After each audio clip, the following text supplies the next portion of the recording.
morning, everyone. Good morning. Welcome to the Fort Worth Astronomical Society's live broadcast of the 2023 Annular Eclipse. We're down here in South Texas. Um, we were very, very worried that it was going to be cloudy. In fact, for the last couple of days, we were trying to decide where we're going to go. Um, but we are here. The clouds are clearing out. It is absolutely fantastic. The telescopes are now in the sun, as you can see, and we are in the shade. So we're staying out of the sunlight, and we're just going to go ahead and start. Right now, I have one camera, which is taking pictures about every 30 seconds or so, and hopefully we won't run out of space. Um, and that one is tracking the sun. This is the one you see over here, and that is on a Skywatcher heliofind sun tracking mount. It is only for astronomical, or sorry, it's only for solar observing. It is not for any nighttime stuff at all. It's a neat little device. It has a GPS, it has a camera, and it finds the sun and it tracks the sun. So this is the perfect mount for observing the sun, for observing eclipses. So I've got a camera on that taking pictures, and right behind me I have two telescopes. One is a white light telescope with a camera on it, and the other one is a hydrogen alpha telescope with a camera. So we will be using both of them to observe the sun. Right now it is 10:05. The eclipse here in South Texas will start probably about 10:20, 10:22 or so. So we still have a couple more minutes. I have the telescopes aligned. I do not have them pointed at the sun yet. Yesterday it was really, really cloudy, and I was not able to do that. So I will do that in just a minute. My name is Chris Modnitsky. I'm with the Fort Worth Astronomical Society, and we're ready to start. Are you ready? You ready for this today? And this is Sebastian. Yeah. And this is his second eclipse. He was 1.5 when we were in Nebraska for the 2017 total eclipse. This is going to be his first annular. Are you excited? I am totally bonkers excited. Good. So we're going to be here for a while. So Sebastian's going to come and go, and I will be here until we're done. So let's see. First of all, the Fort Worth Astronomical Society. We've been around since 1949. We are one of the largest astronomical clubs in the United States. We have just over 200 members.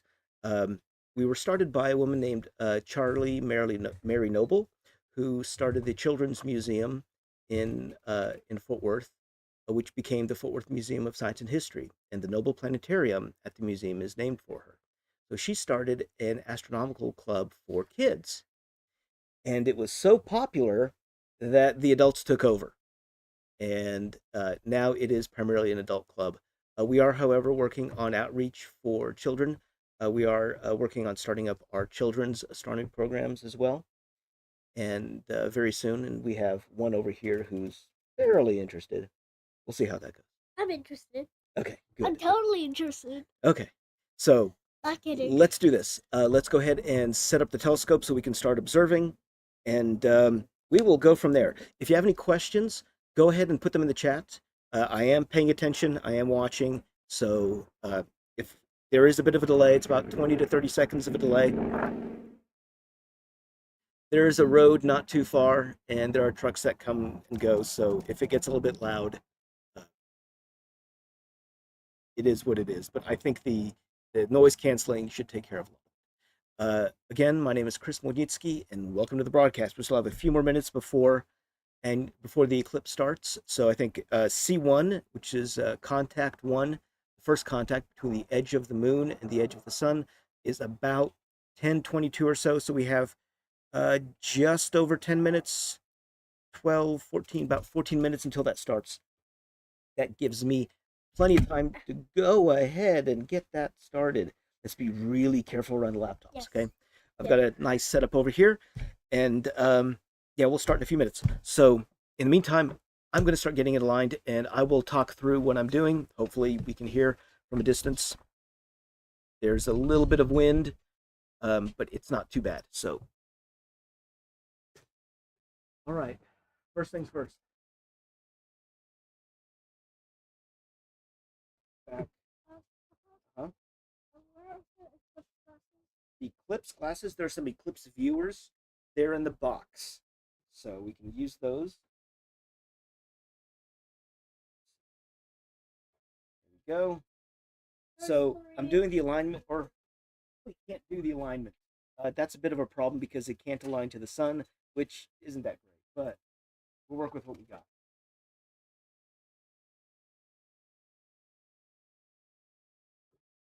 I have the hydrogen alpha telescope, which is double stacked, and I have a white light telescope with the Herschel wedge. Yep. And this both have nice little finders, so I don't have to look directly at the sun because the sun's quite bright. I just have to get it close enough. The what? No, the moon is right next to the sun.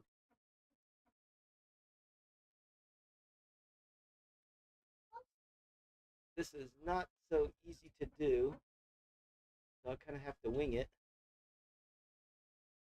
Ah, too far. Because I should be able to sync this up to the sun.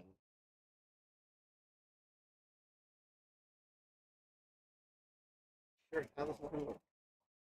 There we go. Now I can figure it out.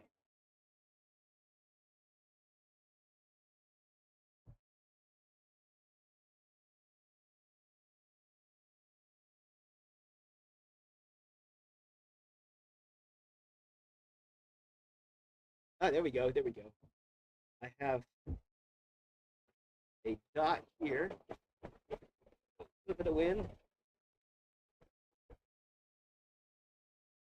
It is not so easy to do. Get it right in. Oh, that's pretty good. That's actually not too bad. So I've got finders on both. Now the question is, am I pointed at the right thing? And I don't know yet. I don't know how close I am. So I'm jumping on the two. Oh, I am not too far away. Let's get the two cameras up, and I need to go ahead and. That's not too bad. I'm actually pretty close on both. I got to figure out which camera I'm talking to. Okay, my coolers. I'm using Astronomical cameras. These are dedicated for astronomy. They're they have coolers on them, which lets me get the ambient temperature down, and that reduces noise. I can do very long exposures with them. I can do things with them that I really can't do with a DSLR. And let's see. So I've got to set my temperatures. Uh-huh. What type of this is? What type of what? Dude, remember, don't touch that. This is a solar viewer, and in my backpack I have the glasses. Can you pull those out, please? So, as long as we're on the topic, this is a solar viewer.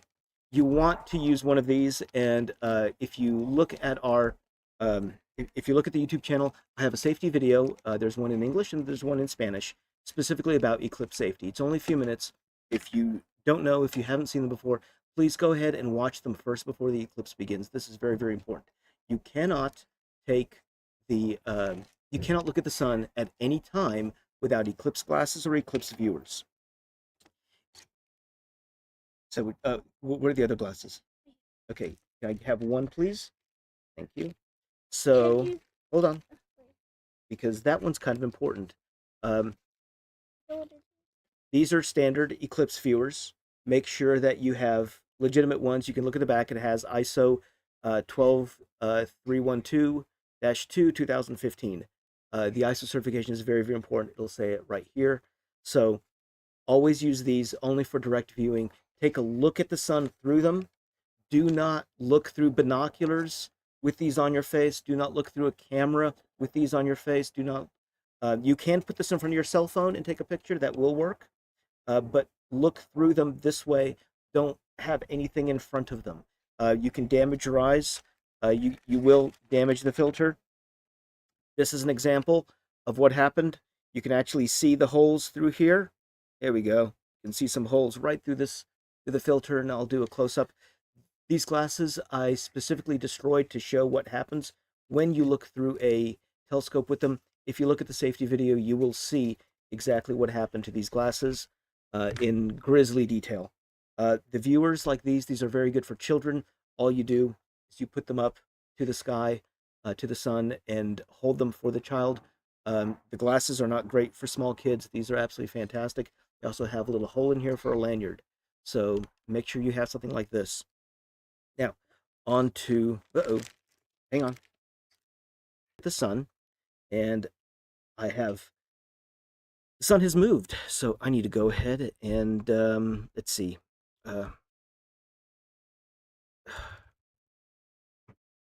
I am getting all my stuff together. So I set this up last night. Everything was ideally connected. There we go. All right, so I have my mount is connected. I have to enable tracking. If I don't, that won't be good. And well, this is not good.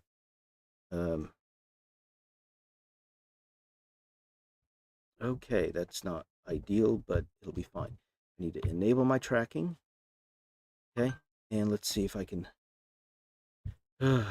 get it into place. I'm gonna go back to there, and I'm going to reset that. Let's see.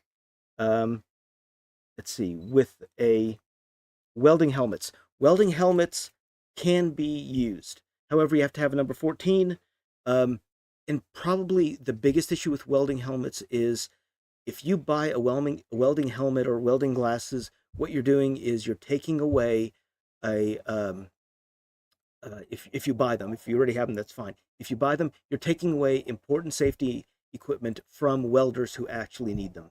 If you're just going to use it once, it is kind of a waste. The glasses are much cheaper and they do as good or better of a job than welding glasses do. So that's what I'll say about that. Let's go back and realign. Make sure I'm closer. Let's see. I wish, can you watch that? Can you watch the screens? Yeah. How close am I? Oops. Can you see the sun yet? Wait. No, closer. Okay, I can see the sun. Okay, good. It's moving up. Okay. Down. It's it's perfect. Perfect on that one, maybe. Okay, now I've got the other one. The So, other one is I can see the sun, but it's a bit low. yeah. Yeah, I have to align that. Okay, so this is the white light. Yep. I gotta get this one Up, all centered out. up. I know. One moment. How's that? Perfect. It's Actually, not. Yeah, now I need to go over to the other direction just a tad. now it's good. Are you sure? Yeah. Too high? Right there in the middle? Okay. Right. My tracking is on. Okay.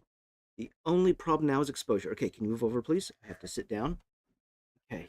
I'm gonna do this. Let's switch over to two laptops. One over here. Oops. Whoa. Oh, I knew this was gonna be off. Let's see. That's okay. I can fix this. So pretty quickly, easily. Yeah, there we go. So bingo. All right, there we go. So now we're looking at the sun. It is out of focus, and the exposure is weird, but that's okay. Let's get it brighter so I can see what I'm doing. Maybe that's not. Oh, that's not right. It's gonna be brighter. 15. One of the problems I have right here is that we're actually on a deck, um, so I have to now figure out. There we go. Okay, so we have some cloudiness. That's okay. I have to recenter this though. That's okay. Let's worry about focus first. Again, we still have some time. Focus. Okay, tell me when my focus is getting good. Me? Yeah, you. Oh. Am I getting it? Oh, there we go. How's Yeah, that? that's good. That's not good yet. How close is that? That is pretty You close. have to keep coming back. Actually, that's not. Move over. How? Because I'm looking at my histogram right here, looking at my histogram in the corner, and that does not look good. I have to shoot this much faster. Let's do 1/60th of a second. That's better. That's actually pretty good right there. So now I'm going to recenter this. So we got this. My gain is good. We'll recenter. Okay, and then I'll have to fix this one. So we can already see some sunspots on the sun. Dark areas here and here. I will recenter, and then I can zoom in and focus really well. Again, we still have some time. We're all good.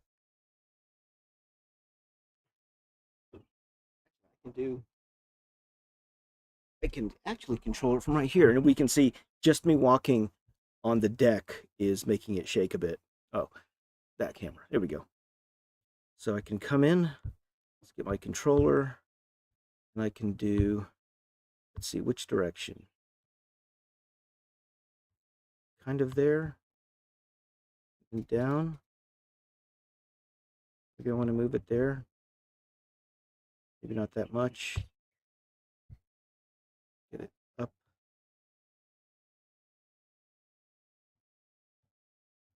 All right.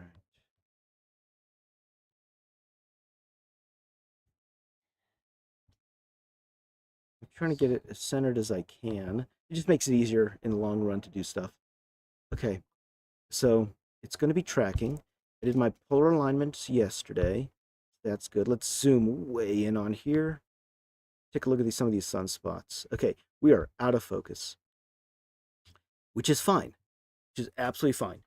So by being out of focus, the only thing that this is doing is, let's see. Sorry, what? How many more minutes till the eclipse? Till it starts? Maybe another 2 minutes. We're almost ready to start. Okay, I have to focus it first. So let's go ahead and thank you for being careful. Okay, actually, I want you to help me. How can I do it? They're right here. No, they're right here. Okay. We're That's pretty good. We can see the sunspot really well right now. Um, and part of this is also atmospheric movement. So the air is moving. It's causing it to not be terribly still. That's actually fine. It is what it is. So we're gonna work with what we got. I'm gonna try to get this thing a little bit sharper, but I think that's pretty close. I think that's pretty close. And I'll tell you what I'm gonna be doing.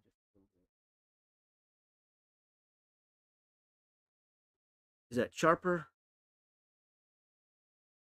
Is that a little bit sharper? I think that's a little bit sharper. But a tiny bit more. Go back. I have to. That's less sharp. Much.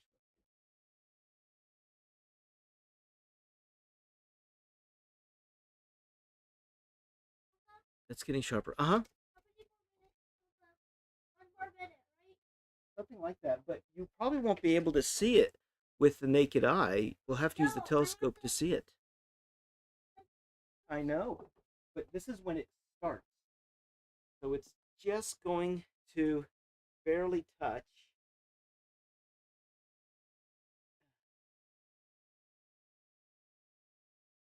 Go for that. And down. For that one. Be super careful. And it is a little bit chilly.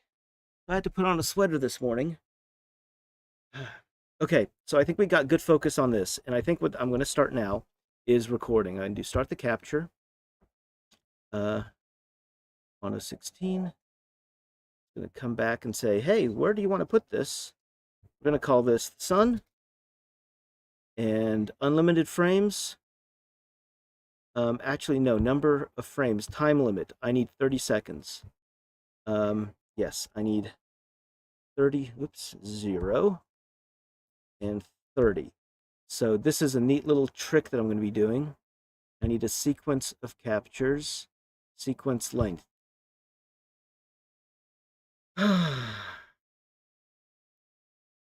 Yes, this is going to be 30 seconds for, call it 4 hours, roughly. Um, uh-huh.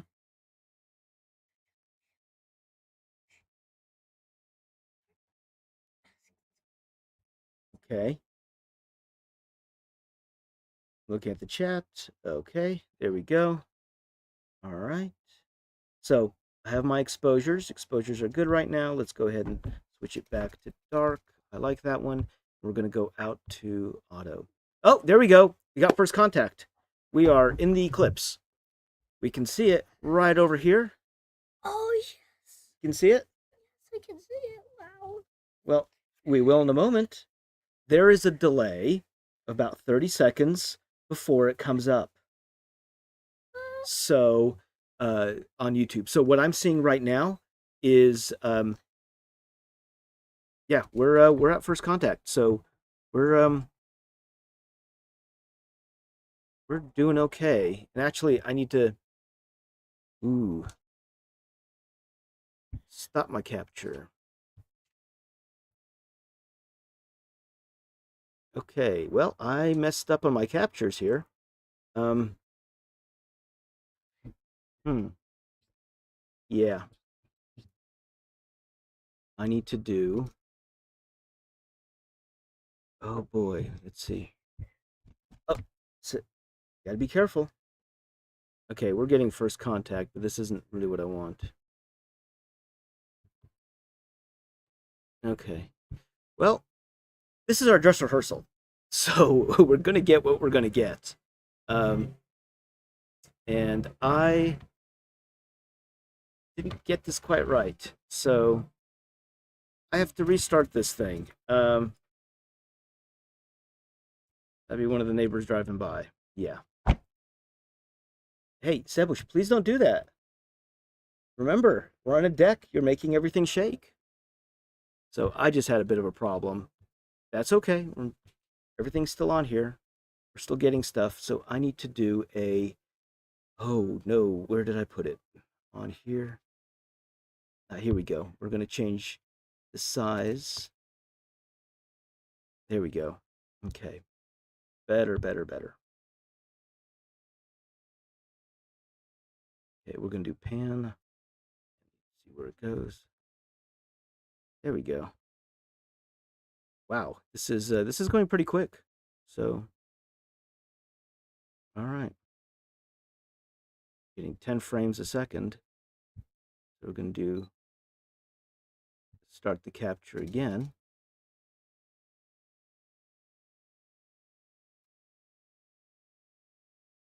Take a little bit, sun. And again, this is our dress rehearsal for the total. So it is what it is. Um, it just is what it is. We're just gonna keep doing this, um, and just keep on going. So it's a little bit low. Let's see what happens with this. I swear I've done this before. Oops, too far down. There we go, right there. So I'm capturing as many frames as I can in 30 seconds.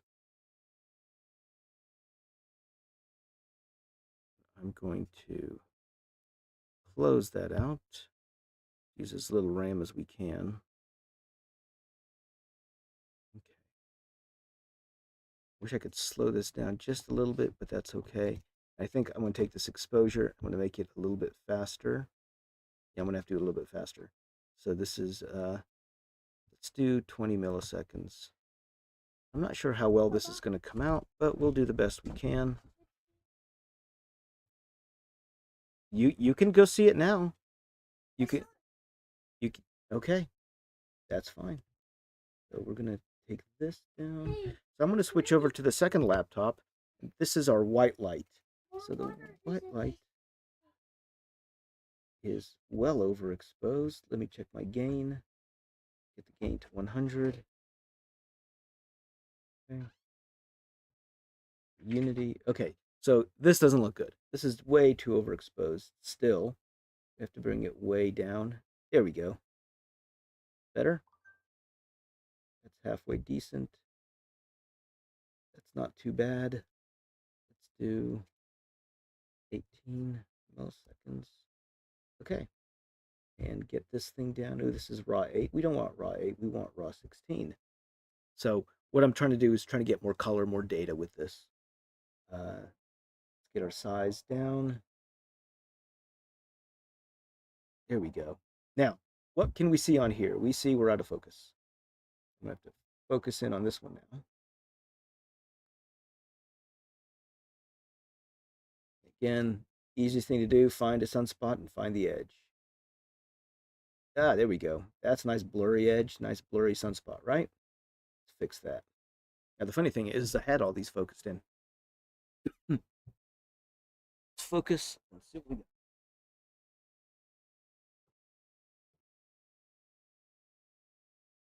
It's just hard to see.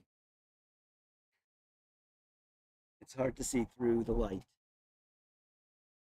Uh-oh. Uh-oh. Did I just lose something?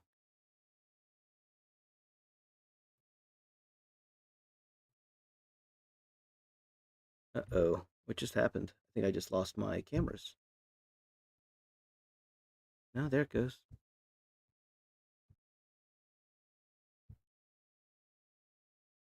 Yeah, I did. I lost my cameras. I don't know what happened. Hmm. Did I trip on something? 0.18. So,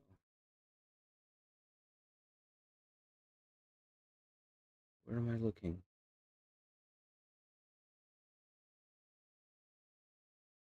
Oh, clouds. Well, that'll do.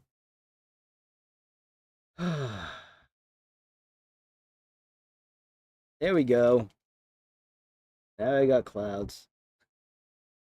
All right, let's zoom in again. Wondering what happened to my views? And it's clouds. So I am out of focus. Dear, can you help me a moment?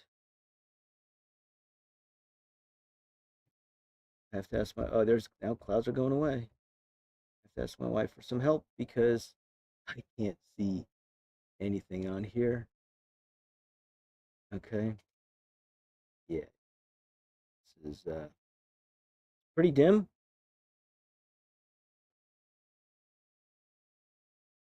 Okay. Tell me when I'm getting in focus. Really hard for me to see. Better like this.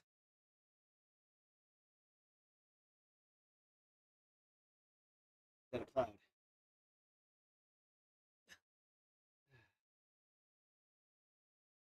No. It's actually starting to cloud up again. No way. It's clouding up again. Oh no. Oh. It's cloudy, clear, cloudy, clear. So this is fun.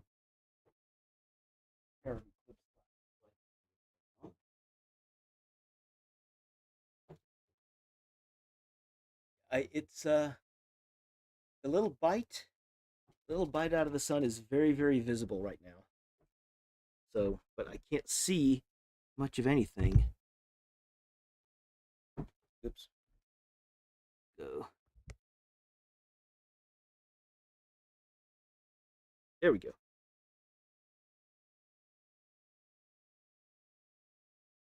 Yep, I can see a bite out of the top of the sun from where I'm at. But it's covered over with clouds just a bit. So we just keep having to play with it. All right.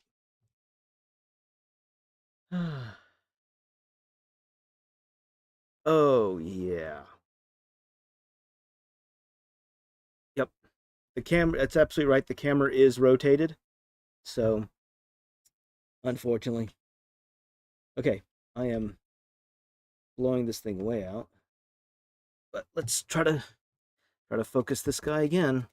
Let's get it closer. At least I'm getting some pictures with the other camera. Very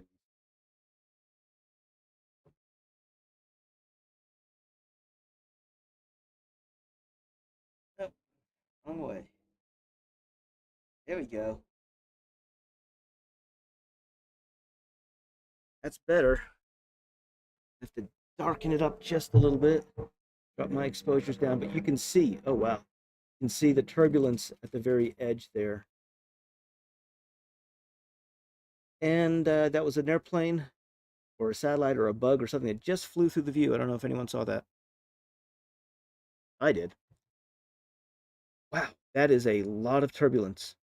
And we can actually see the clouds moving right across the face. A little bit higher. Yep. I want to zoom in a little bit more and see just how good I can get that. I do not anticipate getting super, super great images today just because of what we've got with the. Is that bugs or is that satellites? I don't know. Something's flying across the. Okay, can you tell me when this is sharp?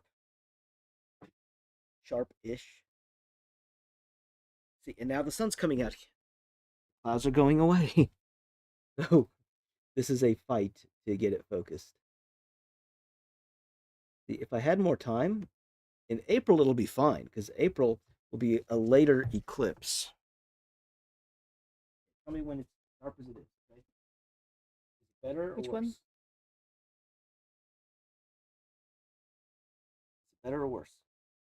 This one? No, no. On your Yeah. right. On your right. Oh, not even do here. Is that better or worse? Worse. Better. Worse. Better. Okay. Just call it that.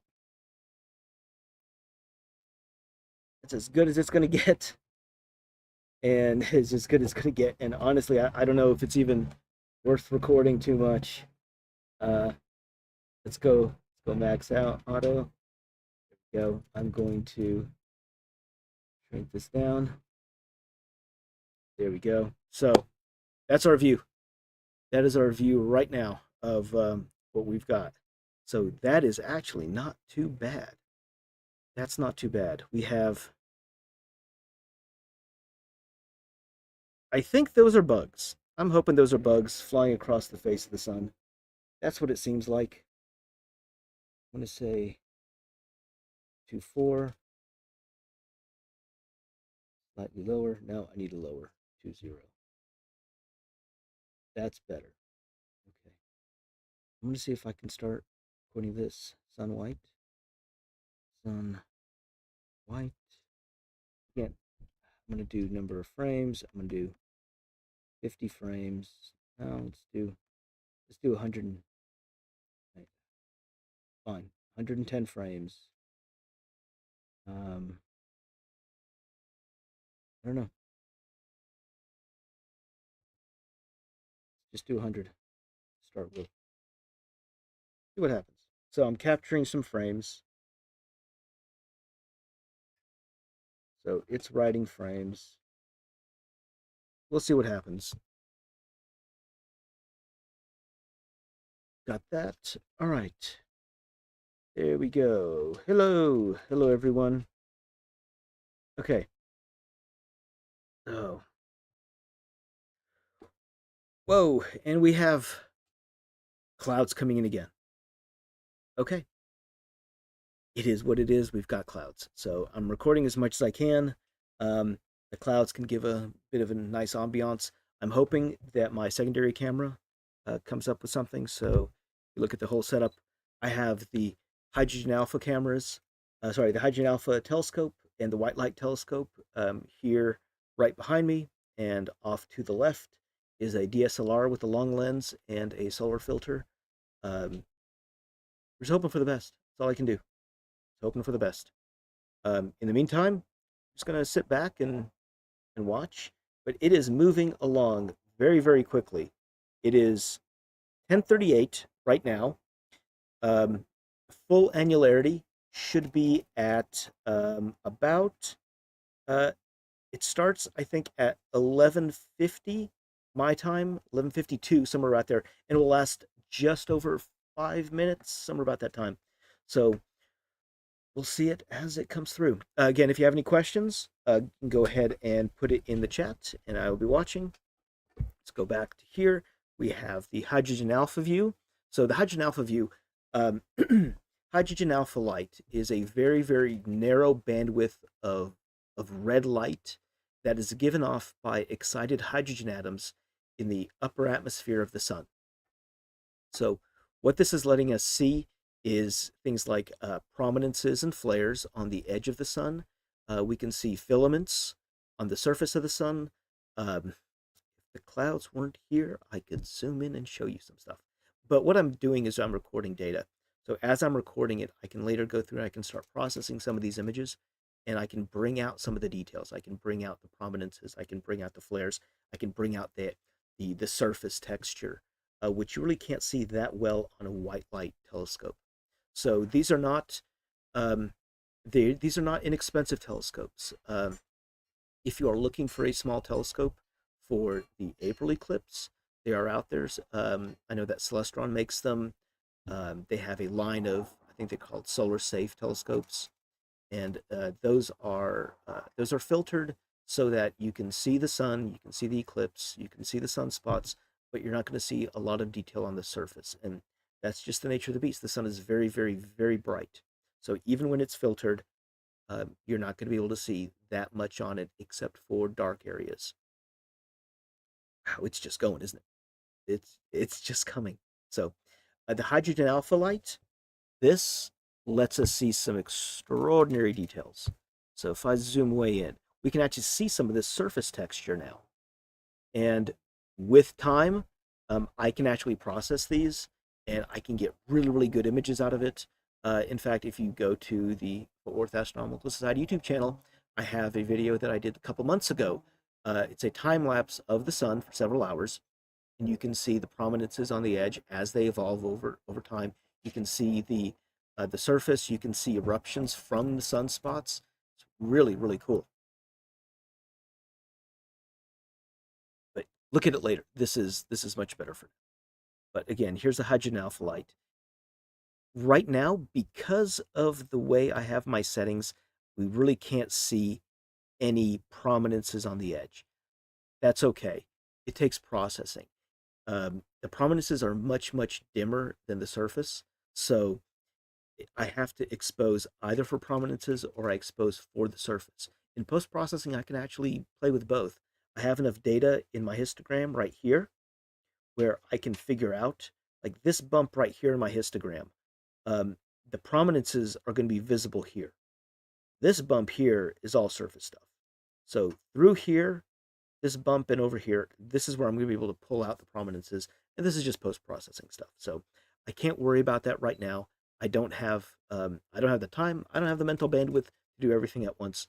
So we're just going to be looking at the eclipse for today, and any post-processing video will come later.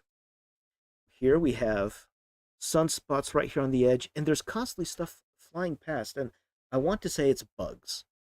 I want to say it's bugs. I don't think it's satellites because they're always moving in the same direction, and I think they're moving with the wind. Not 100% positive, but here we go. So we're going to see these sunspots just a few moments. Wow. Okay. Which Celestron telescope would you suggest for the April eclipse? I can't give you any suggestions because I really don't know what you're looking for. If you're doing photography, white light telescopes are going to be fine. If you want to do visual, again, look at Celestron's website. They have the Sun Safe series. You can also build a small solar viewing telescope yourself. If you look up sun funnels, a sun funnel is it's a rather cheap little projection that you can do. I wish I had one, and one of our club members has made quite a few of them for our outreach purposes. Actually, several are right now in use. I know there are some at Dinosaur Valley State Park in Texas. I know that there are a couple locations where members of the Fort Worth Club are doing events this morning, and they do have a sun funnel telescopes out there, or sun funnels for their telescopes. And what it is, you take an oil can, not an oil can, sorry, take an oil funnel and you can cut it off at a certain point. You can attach it to an eyepiece of a telescope and you stretch a rubber sheet, a thin rubber sheet on the opposite side, almost like a balloon material, and fasten that down. And what's happening is the light through the telescope is going through the eyepiece and going up. There's some caveats. You absolutely need to have all metal telescope, all metal eyepiece. If you watch that safety video, you will see what happens to a plastic eyepiece that isn't exactly aligned, and it's not pretty. So that safety video is super, super important. Look at the SunSafe series, but the sun funnels are very, very easy to make. They are very safe because at no point is sunlight actually hitting your eye. It really can't. All of it is contained within the telescope. Uh, Past there. Uh-oh. Uh-oh. Well, I just had a crash on the white light telescope um, of the software, so I think it's crashing. It's not having a good time. Yeah, it just crashed. Lovely. See, this is why I have two laptops, two cameras, two telescopes, because if anything happens, I do have a backup. Always a good thing to do. So we're watching the edge of the sun right here, covering the the edge of the moon, covering the sunspots. So let's do that. This is, why can't I zoom out now? Well,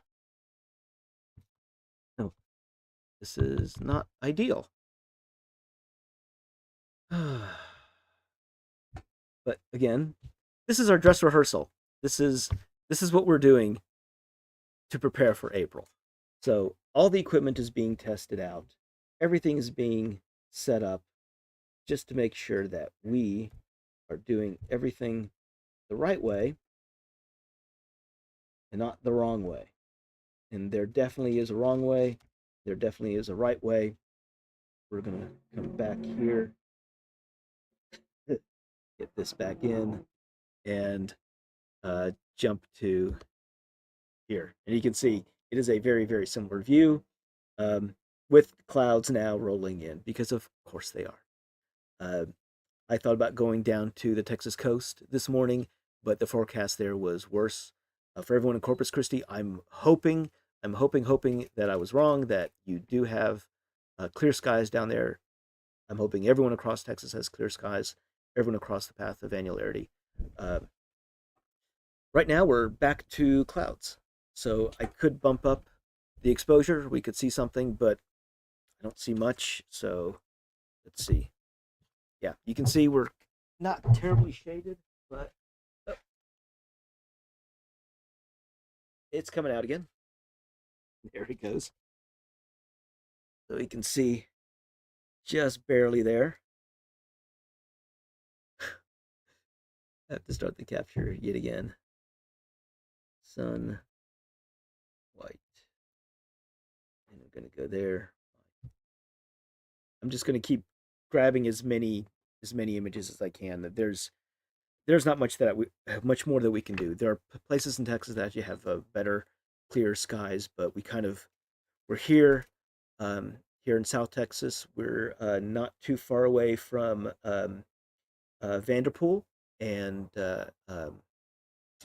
Lost Maples State Park.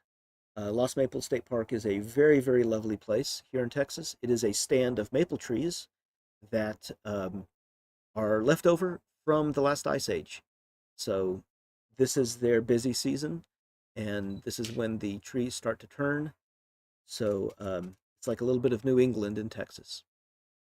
All right, looking at as the eclipse is progressing. So go back over to the hydrogen alpha. It's still going, still going. So I'm discovering a couple things, which don't make me terribly happy, but I'm understanding what's going on. The drives I have are not nearly as fast as they need to be, so I've got to get much, much faster drives to write the data to. So that'll be for the April eclipse. I need to make sure that everything is set up 2 days ahead of time, or yeah, 2 nights ahead of time, and not the night ahead of time. But we had clouds yesterday, so I was not able to set up and do all the perfect alignment for and even the testing yesterday. So we didn't have any sun.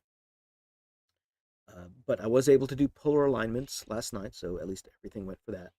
So that was fine. I have the Solar Quest mount and camera, and that's taking images, and I'm quite happy with that.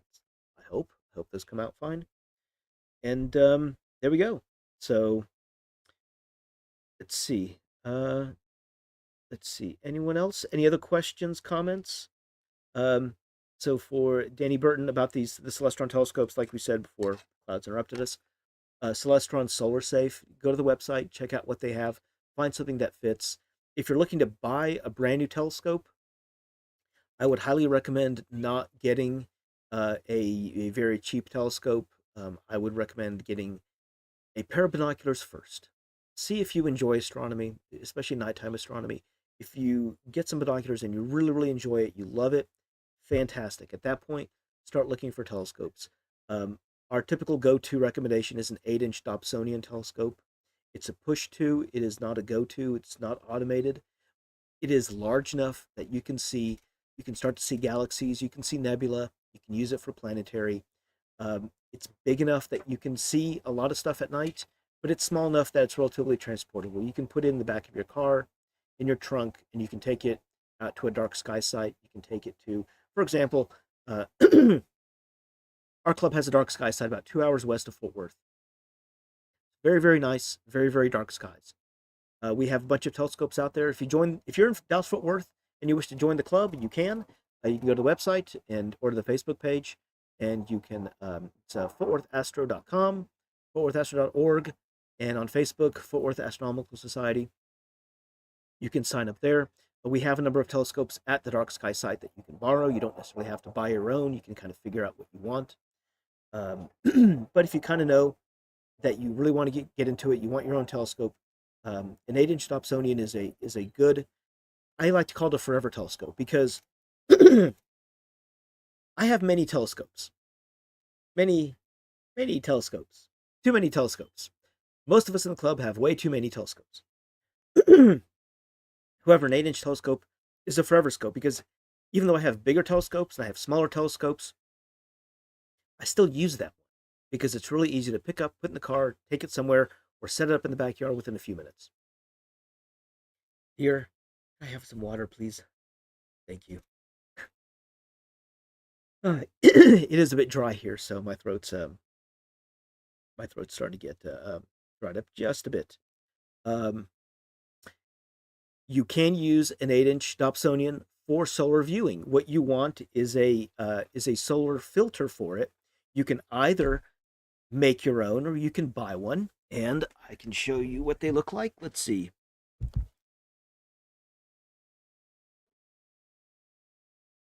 Here we go. So, for solar filters, if you decide to make your own, you can make something like this, which is what we did a couple of weekends ago or 2 weekends ago. These are solar filters. They use a filter material, a plastic filter material, and one of our club members, Juan Martinez, and I made these last weekend.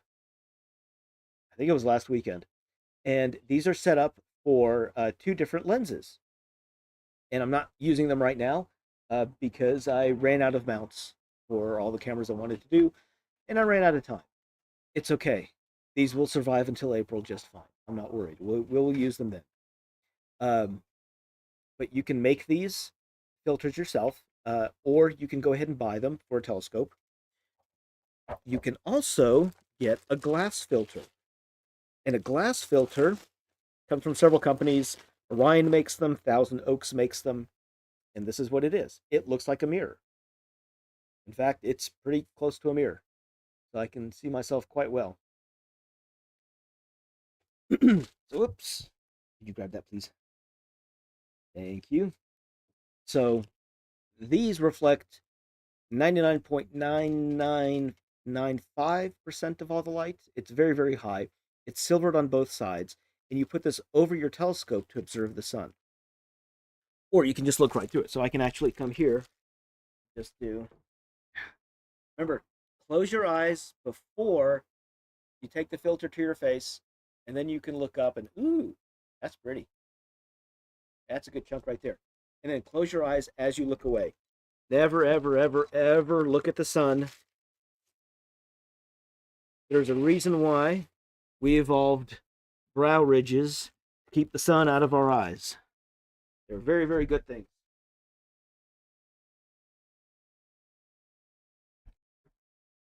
All right, back to the moon. We have it in hydrogen alpha, very, very nice. And we have it in here. And actually, I'm going to try something. Let's do both views at the same time. I want to see if I can do that. I should be able to. All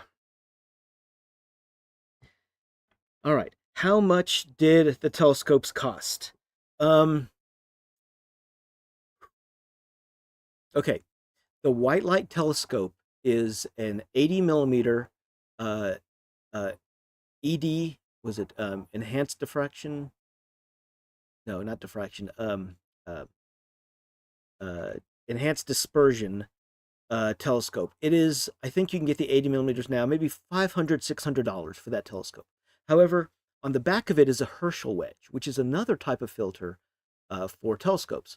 The advantage of the Herschel wedge is there's no filter to accidentally fall off the front of the telescope. The glass filter or the film filters, sometimes the wind can pick it up and toss it off, especially if it's a lightweight filter. But worse than that is if someone decides to play a practical joke and take the filter off while someone is looking. It takes far less than a second to permanently damage your eyes if you look through a telescope at the sun. So please, please, please do not do that.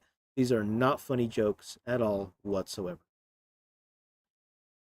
That said, the Herschel wedge is at the back of the telescope, and if you watch the safety video on the channel, you can actually see the Herschel wedge at one point. And that is a prism that reflects only a small portion of the light up through the eyepiece, and then we have additional filters in front of the eyepiece for the color, and then to knock down the amount of light yet again. That alone is like $700 or $800. So that wedge, that filter, is more expensive than the telescope itself.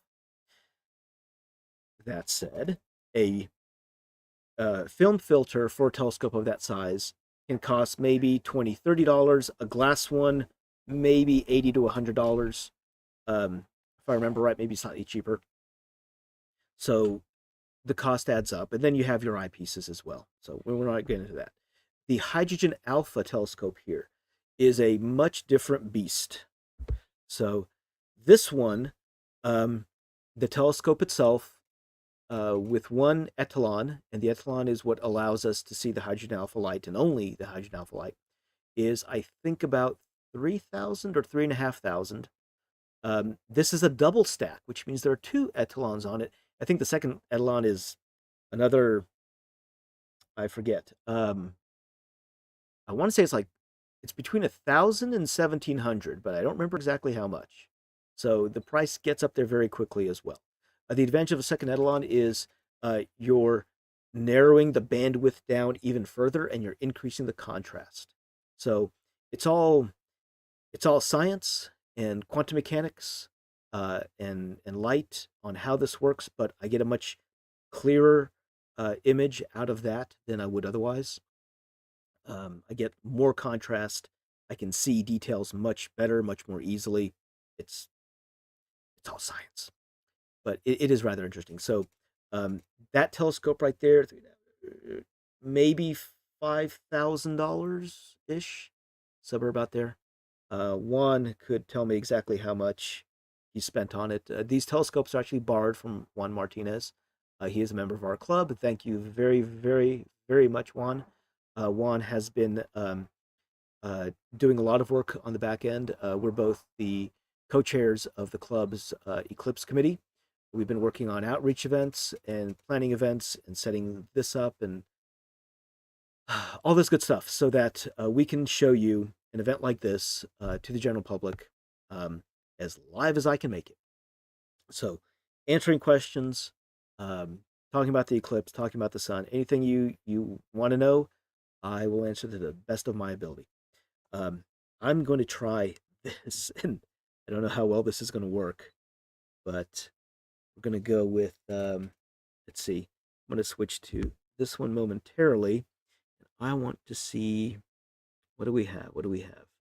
Um, okay, cool. Let's go back to here. I can turn that guy on. Here we go. Don't know how well this is going to work. Here we go. That's, how's that? Is that doable? That's not half bad, I guess. Make that a little bit bigger. There we go. So here's what I've got. Now I have a view of white light and hydrogen alpha at the same time. And I need to start capturing this again. And 200. Let's keep going. I'm I'm just gathering as much data as I can at this point. There's not much more that I can do. So, trying to think, how many eclipses have I seen? I lost track. Um, most have been partial eclipses. Most have been in the order like the phase of what it is right now. I think I've seen a little bit more of a maximum, but this is what I've seen before for the most part, where it's a partial eclipse. I've been far off the center line. I was much younger. I didn't have the opportunity to travel. Um, I didn't have the time, and my family at the time, um, well, astronomy wasn't really a priority for the family. So, and that's fine. But I've always been very interested in astronomy. So as soon as I could, I bought my own telescope. I built my own telescope with my father. Built more telescopes with my father, and and now I do something like this. So I really enjoy it. I think it's fun. I think it's interesting, and I like to share this. So it's a little bit windy. It's a little bit chilly. I'm glad I had a sweater. You want to see what it looks like? Look at it right there. What do you think? That is pretty wet. So we can see this is the white light That right looks here. like the moon. Well, this is the moon right here. That looks like no. That looks like the moon. Well, well, the moon never looks like this though. Okay, the moon never looks like something bit a chunk out of it like this. But as it gets closer to the crescent, then it'll look more like the moon. Okay, But it still kind of looks like the moon. kind of, kind of. It'll get there. We'll see. So, hydrogen alpha light and white light, and please be careful of the cables. Yeah. Uh-oh. Cables, cable. Yeah. Oh, to always be cognizant of where the cables are. I thought I unplugged the cable earlier. It turns out it was clouds going across the surface. So, okay. Any other questions? Any other comments? Go ahead and put them in the chat. I am watching. So, I'm pretty happy. I'm pretty happy with the way it's going right now. If I look up, we have some high clouds. Let me step out for a moment again. That's a good chunk taken out. If I look around, we have some high clouds, but they're fairly thin. And I'm hoping that by the time annularity comes by, at about 11:50, so we have about 15 minutes or so till annularity starts. So that is actually pretty cool. Huh? Yeah. Okay. So in the chat, uh, if you're watching, go ahead and put down where you're coming from. If you're coming Dallas, Fort Worth, other parts of Texas, other parts of the states, around the world, go ahead and put that in. I wanna see where everyone is right now, where you're watching from, because I know that if you're in Europe, it is 7 hours ahead, so it is getting to be evening pretty soon, about dinner time. In Texas, it's getting to be lunchtime. I am not going to eat lunch. I am going to try to drink something. And that's the extent of all that I can do right now. Here we go. 11 o'clock. Euless, Texas, Dallas Fort Worth area, HEB. The mid cities, not the grocery store. Okay, yeah, we can see a lot of turbulence right now, just from the atmosphere, but it is what we got. We can see the clouds moving across the surface of the sun, so we still have some high level clouds we're dealing with. Again, it's fine. It's part of the show. Um, like I said before, this is our dress rehearsal for April.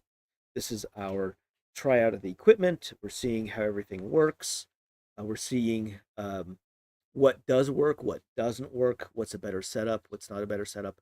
I actually brought a canopy with me because I've tested this before in the past, and having all the computer equipment out in the sun with the telescopes, I can't see what's on the screens at all. It is very, very difficult to read. Um, the screens just aren't bright enough. So, luckily, I am underneath a little patio area in the shade. I will be out of the sun. You notice I'm not wearing a hat. If I was going to be out in the sun, I would definitely be wearing a hat. I would have sunscreen because sitting out in the Texas sun for a couple of hours will get you burnt. And that's not that great of an idea. So we're recording data as best as I can. There's nothing else I can do right now. Just kind of sitting back and hoping for the best. So, again, recording data. I can take this thing.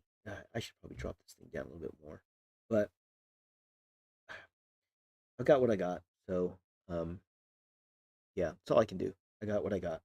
I will be going through my camera settings and testing, seeing what else is going on, seeing what else I'm doing. My DSLR, let's see, my DSLR back here is clicking away. So I have a Japanese solar filter specifically made for cameras, so it lets in a little bit more light than a visual filter like these Eclipse glasses. Um, but it's not useful for eyes. You definitely don't want to look through that naked eye. But it's better for the camera. So the camera can take faster exposures. It's doing its thing. I'm just sitting back and waiting. Um, every 30 seconds, it's kicking off I think it's doing a set of bracketed exposures. I don't know why I said it to do bracketed exposures, but that's fine. Just gives more data to play with. I should have enough space on the chip. I hope I have enough space on the chip. I should probably go back and check. If not, I can swap it out for a different chip very, very quickly. Um, and it's just clicking away. Let's see. So that's this one, and then we have this is the hydrogen alpha telescope. So this is the black and white one that we're seeing, and the one back here, right there, with the camera right here. This is the color camera. This is the black and white camera that we are seeing right there. So hydrogen alpha, black and white view, because if I had the color camera on here, everything would be a deep, deep, deep shade of red. And because of the way color cameras work, I would be missing data. Um, the blue, the blue pixels and the green pixels would not be picking anything up. Only the red ones. It would be this weird cross-hatched pattern. So a black and white a monochrome sensor, I get all the data, and then I can put in my color later. So it'll look nice and pretty. Absolutely fine. So we have Euless, we have Denton, we have Fort Worth, River Oaks, Dallas Fort Worth. I know we have a couple of other people on there. We've got a couple club members um, looking on as well. I know we have a couple of club members who are showing this at various events. Uh, so right now, everyone is seeing the partial. Everyone is getting ready for annularity, and we have another 40, just over 40 minutes. It's going, it's moving, and every time you look away and come back, a little bit more has been eaten away. So my plan is to um, keep going as long as I can. I think may stop before the end of of the eclipse, just because at some point it's just finishing up. So I'm going to be recording as much data as I can till the end.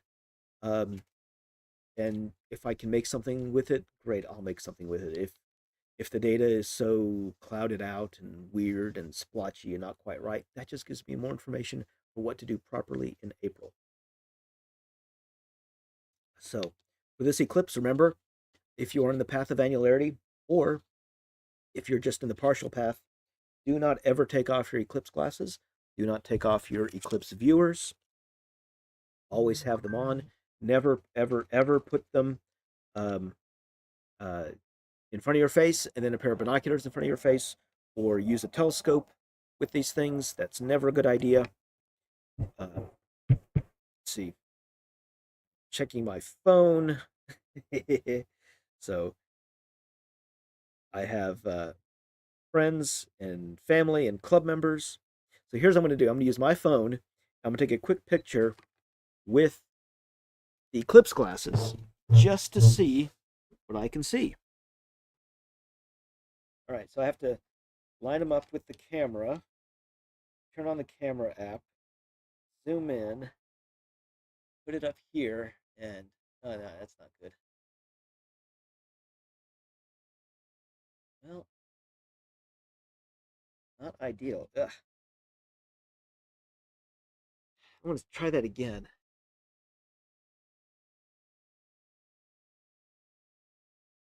Oh, well, actually, yeah, there's a reason why it didn't work. I had my flash on. I was taking pictures yesterday with the flash. Turn off the flash once more with feeling. Okay, got it there. Exposed for that. Yeah, I don't think I'll be terribly impressed with this image. Uh, not really. Not really impressed with it at all. Um, but I'll see if I can bring it up here. Let's see. Yeah, cool. It's already here. Let's do this. Let's do that. Okay, that's yeah, I can actually switch that over. Let's see if I can switch it over. Huh. Where did it go? Local display cap. Let's see. Uh-oh. No.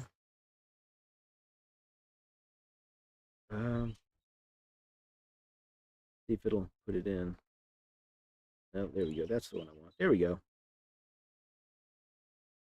So yeah, that's the image that I picked up just now using the cell phone, um, and the filter. So not very very good, but yeah, well, I tried best I could do. Next, I will try. Ooh, I can try the glass filter. The glass filter may actually be better. I have to go get it. Okay. Any questions? Let's see. Because we got plenty of time. Okay. Um, what are the differences between black and white and the orange and yellow? Orange and yellow is the white light filter. So this is it gets the full spectrum of the sun, but I have a polarizer in there and a yellow filter just to give it some color. The black and white image is hydrogen alpha. This is a very, very, very, very narrow bandwidth of red light, which is given off by excited hydrogen atoms in the upper atmosphere of the sun. This is just above the photosphere. So the difference is the full spectrum light, that's all the light that the sun gives off. It's quite a bit of light. The hydrogen alpha is very, very specific, and that lets us see very, very specific details that we otherwise would not be able to see. For example, flares and prominences on the edge. I would love to show them right now, but I can't because I would have to change the exposure settings and the entire sun would be blown out, and we would only be able to see the prominences on the edge. So I will show those in post-processing, hopefully later on this week, probably this next weekend when I have time. That involves me actually processing all the images, figuring out what looks good, what doesn't, and going from there. Um, and I can actually play with that. I can get some really, really nice images out of that. I cannot do that live. Um, I'm sorry, I just can't. There's a lot of computation that's involved. Processing the images takes time. For example, uh, if I have 1,000 frames that I'm dealing with and picking out the best 1% and processing that, just doing that alone can take about. Uh, I have a really fast machine at home, and it still takes about 20 minutes per image. So, from my testing previously, it takes a while. We don't have time. I don't even have the horsepower to do it now. Let's see. We won't be getting full coverage in Dallas Fort Worth area. No. Dallas Fort Worth, depending where you are, the further north you are, the less coverage. The further south you are, the more coverage. I think right now we're looking at 85% if you are in the Plano McKinney area. And then as you go further south, like towards, um, I think Alvarado, Hillsboro area, Waxahachie, you're going to get closer to 88% coverage. So it will look like a very, very thin crescent. And one of the neat things is the light gets super, super weird. As we get closer to a full annularity, when the sun is a thin crescent, and especially uh, this will be visible in April in Dallas Fort Worth for the total eclipse. Um, when the sun is a very, very thin crescent, just a few minutes before totality, the light gets very, very weird. It turns a strange orange color.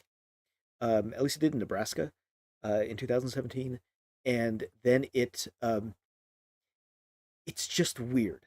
Uh, you see these waves in your field of view. If you take a large white sheet and put it down on the ground, you can see these waves of light and dark passing over it. They're very, very subtle, but you can see them. They're very, very fast. That's turbulence from the atmosphere, so we think. Um,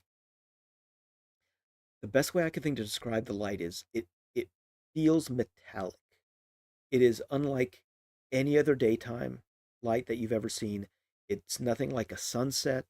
It's nothing like a sunrise. It's in the middle of the day, and it's just feels very, very weird. Um, let's see. Does it go dark? In annularity, it will not go dark. There's still quite a bit of light. It will be darker, but it will not be super dark. In totality, it gets dark enough that the crickets start going. Um, Birds quiet down, thinking it's nighttime, and you see what we call a 360-degree sunset.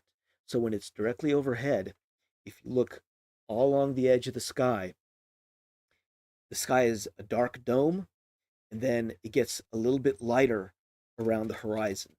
Depending where you are, how high you are, if you're in a valley, if you're on top of a hill, you want to be as high up as you can. You want to be able to see the horizon as best as you can, because it's just really, really interesting. It's really cool.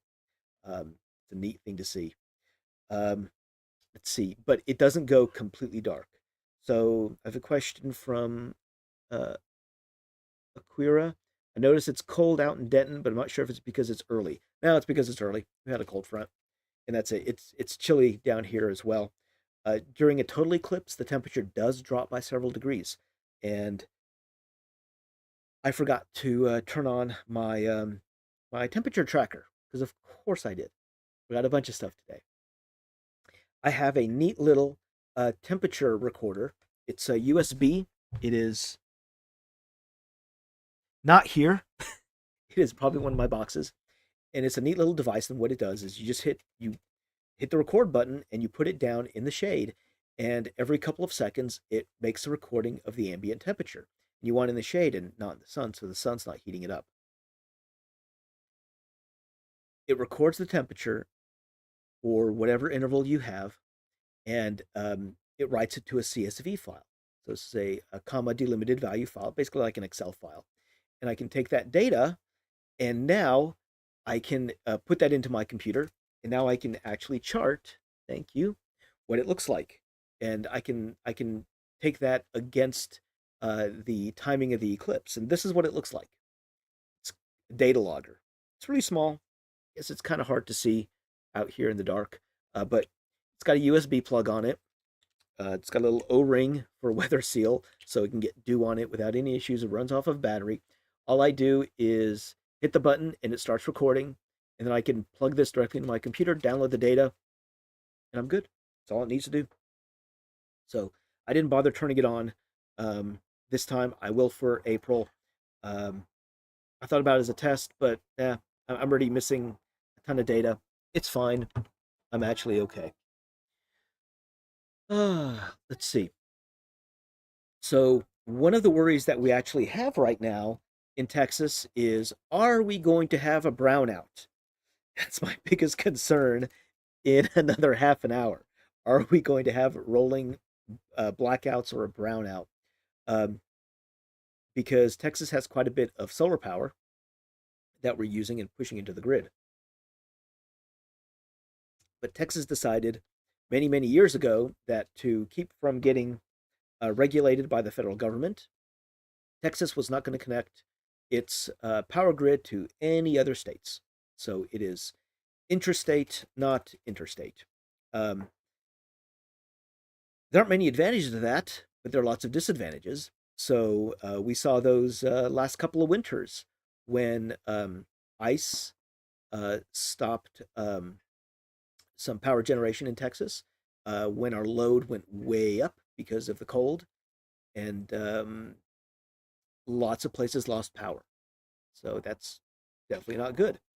Um, in the summer, we've had some power outages as well, where our usage was so high because everyone has air conditioners here and the temperature was so high that, again, we just didn't have enough power. Right now, all of our solar generation is going down all over the state. So between this will be like 97% coverage at maximum here. So we're losing uh, all over Texas anywhere between 80% and 97% of our solar generation for an extended period of time, like over the course of well, let's call it more than an hour. Um, and when it gets up there, solar cells just aren't generating much power. So we have to come back with other generations. So we have to do it with more wind, which we really can't do because that's also we get what we get, or we use natural gas, nuclear, or coal, and we're pretty much phasing out coal. So we have gas and we have nuclear, but that is a worry. So we will see what happens. Again, this is our dress rehearsal, not just for myself for doing this. This is dress rehearsal for the state because we're going to see something very, very similar in April. The advantage of doing it now in October and doing it in April is because these are shoulder seasons. It is not too hot. It's not too cold. Right now, down here in South Texas, where I'm at, it is now 63 degrees Fahrenheit. That is why I'm wearing a sweater.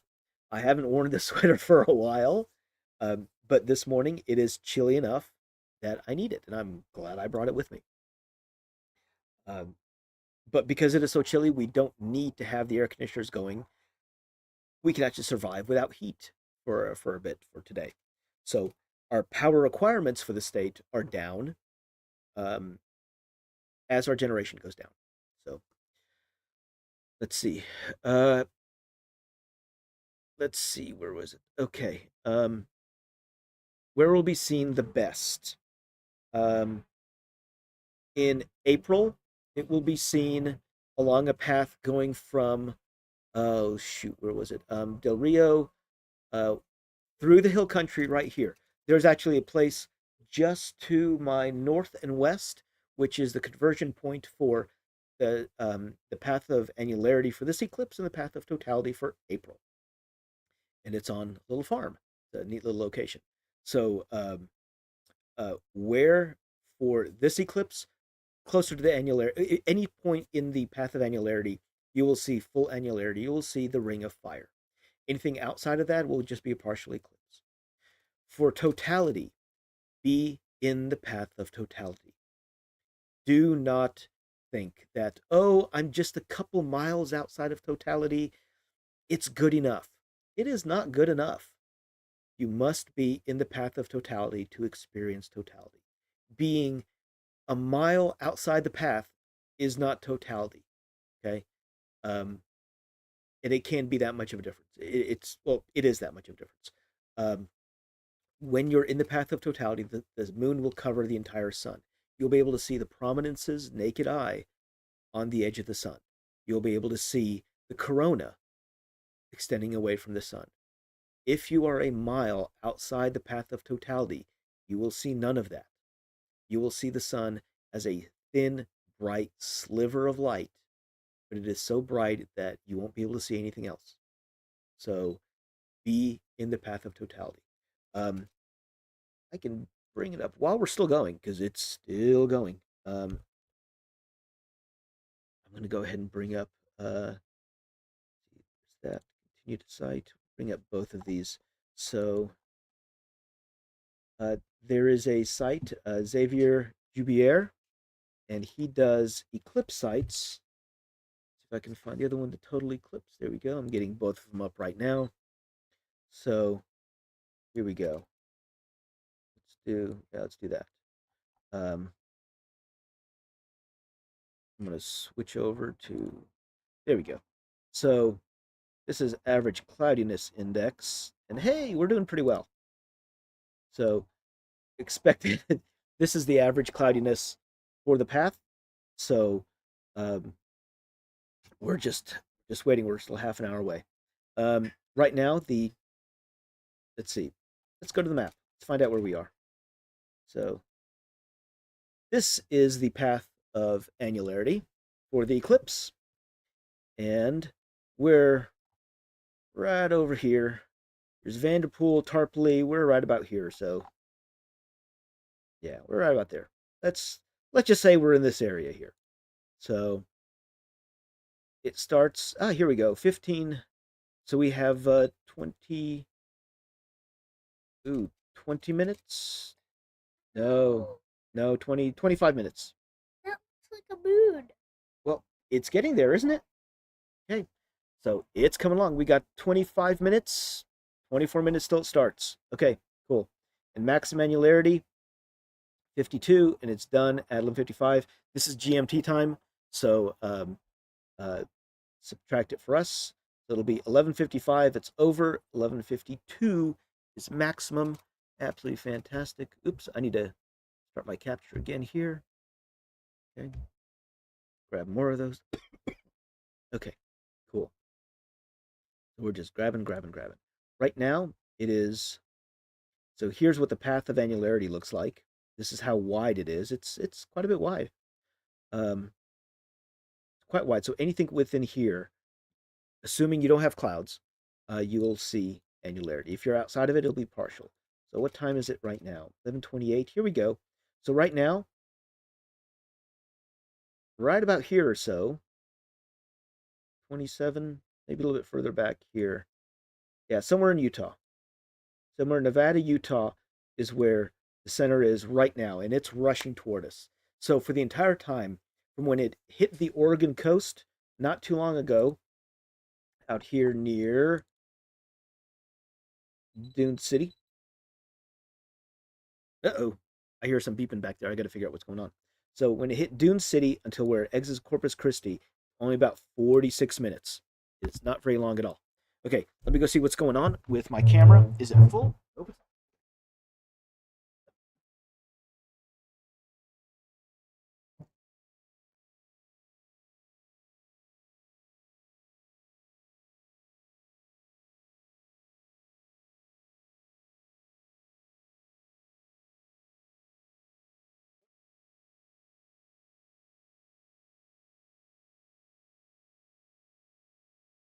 Oh, okay, cool.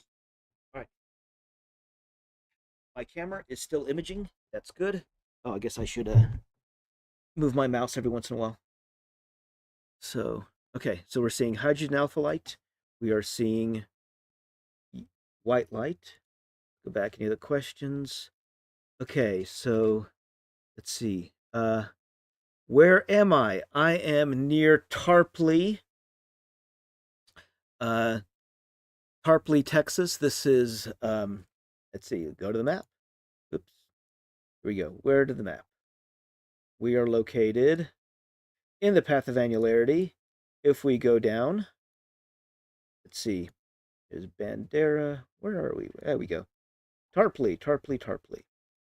So we're located about in this area right over here.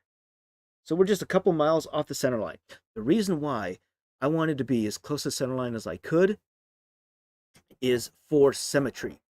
So when imaging, we want symmetry with our images. We want something really pretty. So we want a symmetrical ring of fire. The closer I am to the edge, the less symmetrical it'll be. If you're right at the edge, it'll kind of look like some, like well, basically the circle of the moon will be offset towards the edge. I really want it closer to the center, just so it looks really, really nice in my final processed images. When I do my final processed images. Again, if you're just joining in, we have two telescopes going on right now. One is a white light telescope. This is the one in orange. This is this one over here.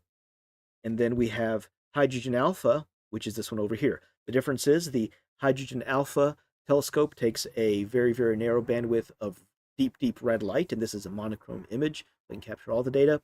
It shows surface details in a way that white light telescopes can't. So I'm going to zoom in, and we can see right there on the edge. This is the edge of the moon starting to cover up the sun. We can see some of the surface detail. And right there, we got a really, really pretty sunspot right there. Look at that sunspot. Oh my god. I know, that looks pretty cool, huh? So, and I'm going to go to the white light telescope and do this. I'm going to go right there on the edge again. See that? Zoom in. And there's that sunspot right there. So we're seeing the exact same thing in two different lights, two different views. And I'm going to move this one over that much. There we go. So same thing. We have two telescopes of identical focal length. So they're both 80 millimeter f6 telescopes. And I have the exact same camera on both telescopes, except one is a monochrome and one is a color. And we are now seeing the sunspot being covered up in pretty much real time. I mean, it's real time for me. I can see it in real time. There is about a 20 to 30-second delay on YouTube, so it's still pretty good. Completely useful. Okay, cousins living in let's see, cousins live in San Antonio. Yes, anyone in San Antonio? San Antonio is the largest metropolis in the United States that is going to see this eclipse. Everyone in San Antonio, skies are clearing up except for this one cloud, which is directly in front of the sun right now, or almost directly in front of it. It's a little bit hazy, but it's still okay. If you have clear skies in San Antonio, you can go outside right now. Make sure you have your eclipse glasses. If you don't have eclipse glasses, what do we do? What do we do? Where is your piece of paper? Where's your paper? Give me your paper. What do we do? I don't know what that. Okay, I need white paper. Here we go. So we're gonna do this. Cool. Oops. Let's see. Oh wow, it works. Kind of. Got little crescents here. They're not perfect, but little crescents. You see the crescents? You see the crescents on there? Yep. Not that perfect, but I can see little crescents right there in the middle. Okay. The other way to do it is I need a pin. Hold that. I need a pin because we forgot to bring your box. So you can also make a pin projector where you punch a hole. Well, I guess we can't do it right now. We'll do it later. Let's switch back to that guy. Whoa! And that was it. The sunspot got covered up. It's getting dark. You feel it? It looks like it's getting darker. It feels like it's getting darker. All right, let's zoom out because we have auto. There we go. Oh yeah, it's getting there. It's getting there. It's the light is getting to that point where it's that weird looking light. Do not blink quickly to look at the eclipse. Do not do that. Oh, please don't do that. No. Uh-uh. No, no, no, no, no. No. No. And no, the earth is not flat. Um Definitely not. I know you're probably trolling and think it's a joke. It's not. There are many people who actually believe that the earth is definitely not flat. Do not blink. Do not look at the sun even at this point. It can cause damage. Don't listen to people who don't know what they're talking about. Please. I'm not a professional, but I've been doing this for 20 plus years. So I do listen to the professionals on what to do, what not to do. And definitely do not look at the sun unless you're looking through eclipse glasses. Please, please, please. Okay. All right, what's next? Look through eclipse glasses like me. Yes, now step away. Sebush, you can come back here and look. Oh, wow, it is a thin, thin crescent now. Just naked eye, it's thin crescent. What do you think? Take a look. So, You like it? Oops. can't believe it's Ah. an eclipse. No, that's not what I want. We want that one. There we go. There we go. So it's thinning out. And up is to the left. This is just the orientation of the cameras, orientation of the telescope, but up is to the left. So that is neat. I'm trying not to look at the sun. I'm going to do another test.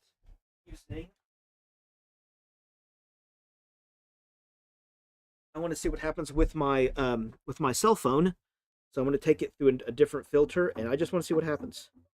I don't know how well it's going to work, but I'm hoping for the best. So, kind of doing this thing. Oh.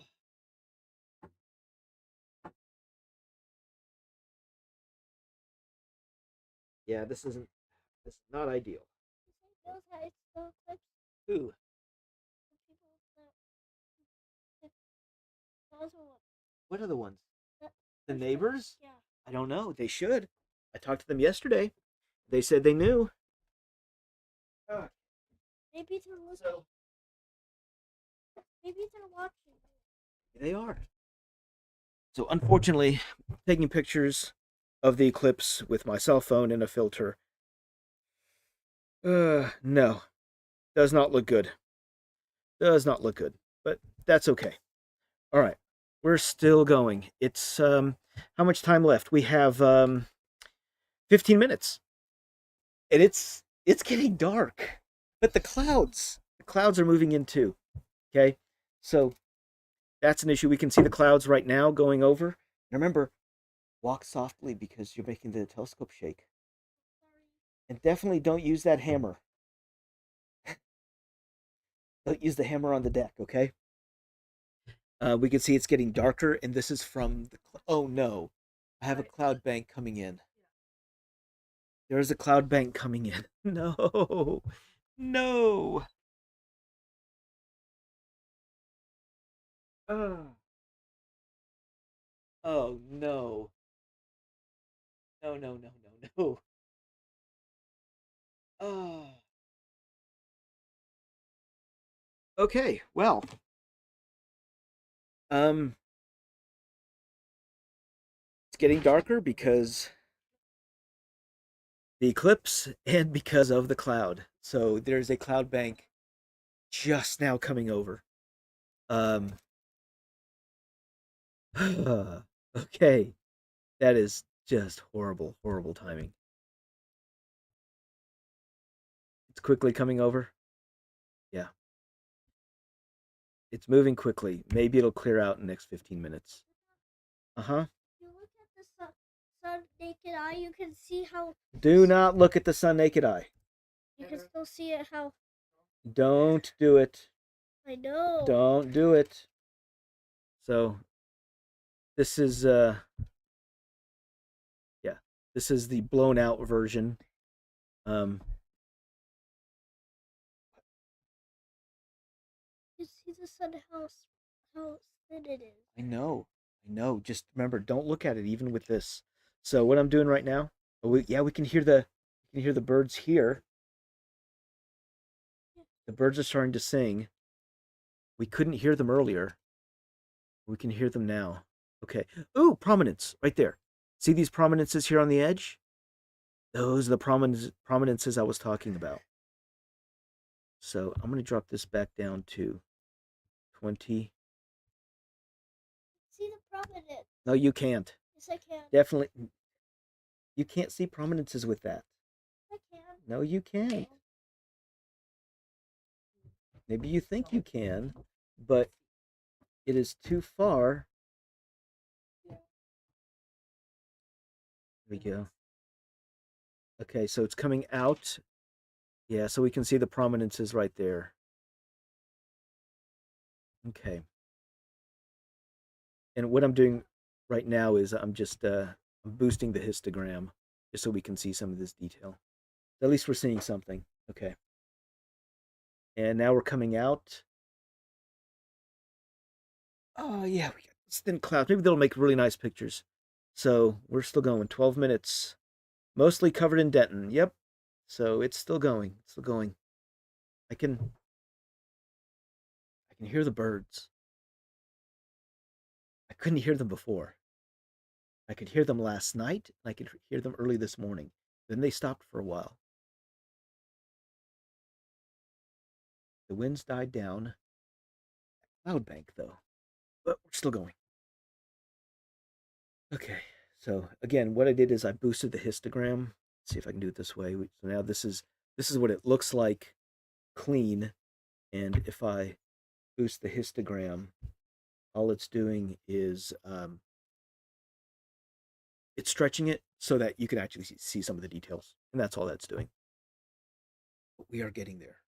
Just a few more minutes. We got 10 minutes left until it starts. So what we will see, so far we've hit C1.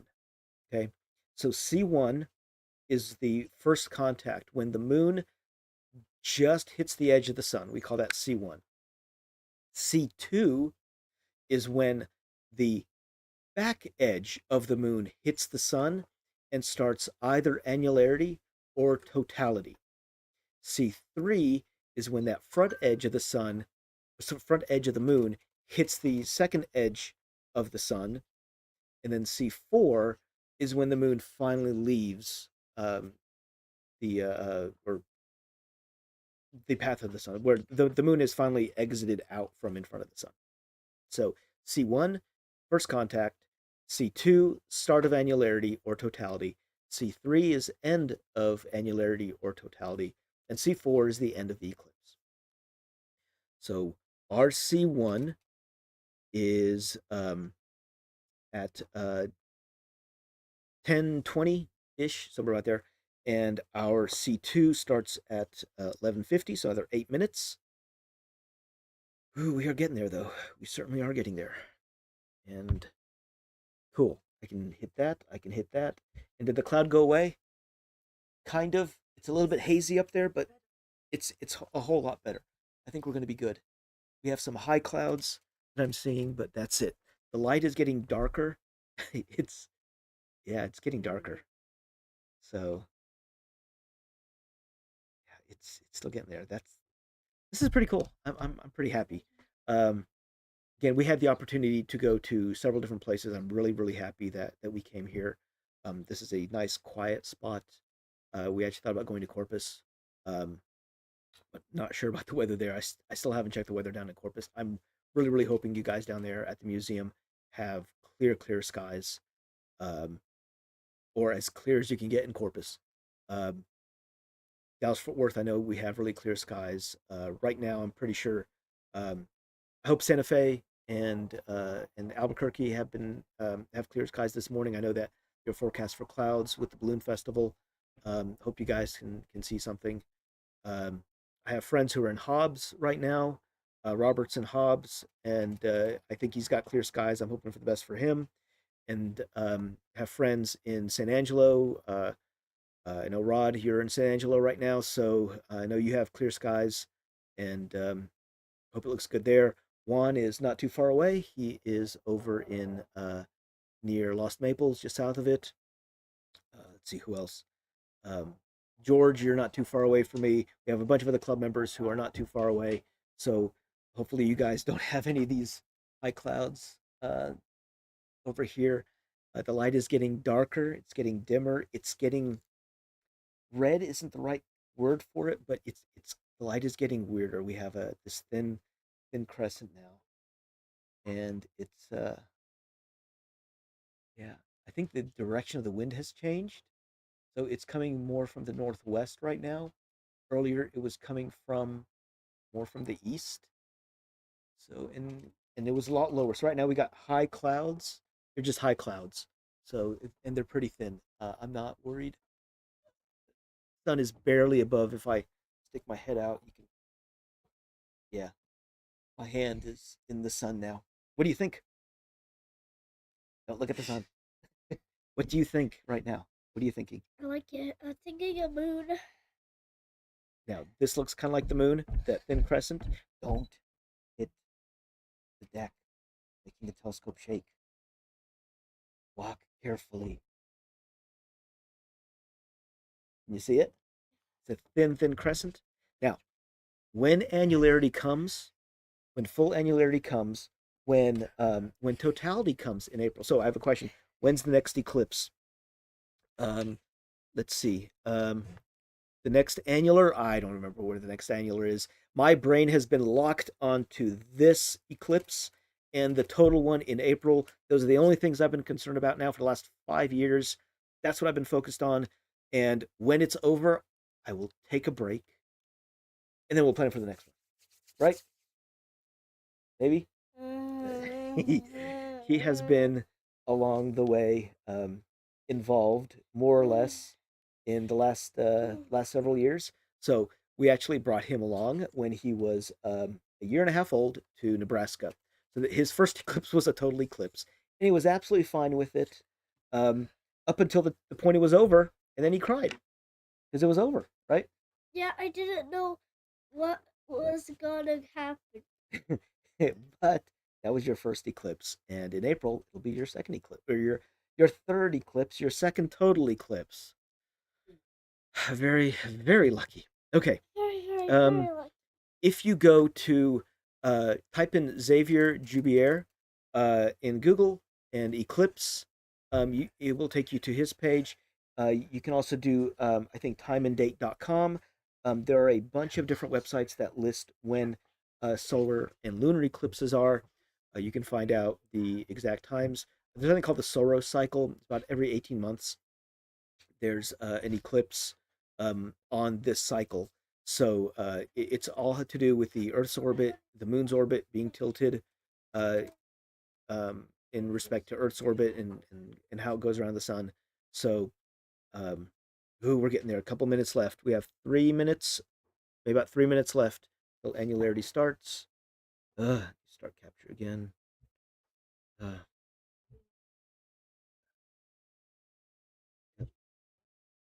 let's keep capturing data. Okay. Um, so you can find information on those eclipses. It's getting darker. It's getting cold. It's getting colder. Maybe. Yeah. Mine says 64 degrees. My phone, but that's for the area.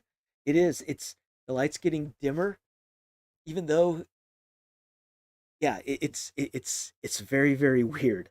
But the light is getting dimmer. Um, yeah, it's oh, apparently there are hunters out Yeah. shooting during a annular eclipse. So you can see to some people what they think is important. Yeah, the sky's getting darker. It's a really pretty shade of blue. It is a very pretty shade of blue. I wish I had the all sky camera going, but I didn't. I just didn't. But wow. So here we are. We can see the prominences here in the hydrogen alpha view. And I'm going to pan this over.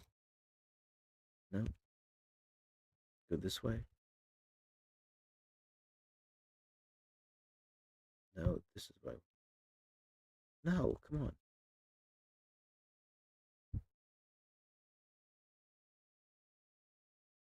Why is this not changing? Fine, whatever. What? For the question? Any eclipses you don't need glasses for? Total eclipse. Total eclipse. That's the only eclipse that you can take your glasses off for. Any annular eclipse, any partial eclipse, you have to keep the glasses on. Absolutely have to keep them on. Even at this point, even when it's dim, it's getting dark. It's like you still absolutely need to keep. Wow, you need to go ahead and keep your glasses on. There we go. Move it down. There we go. Okay, go.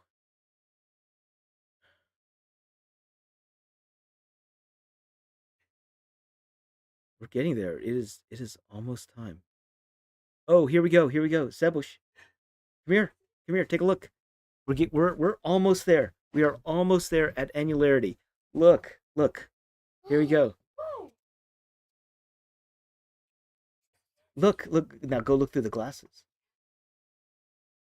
Go look through the glasses. We're almost right there. The hydrogen alpha view, we can actually see the atmosphere of the sun right here, but we don't see it in the white light.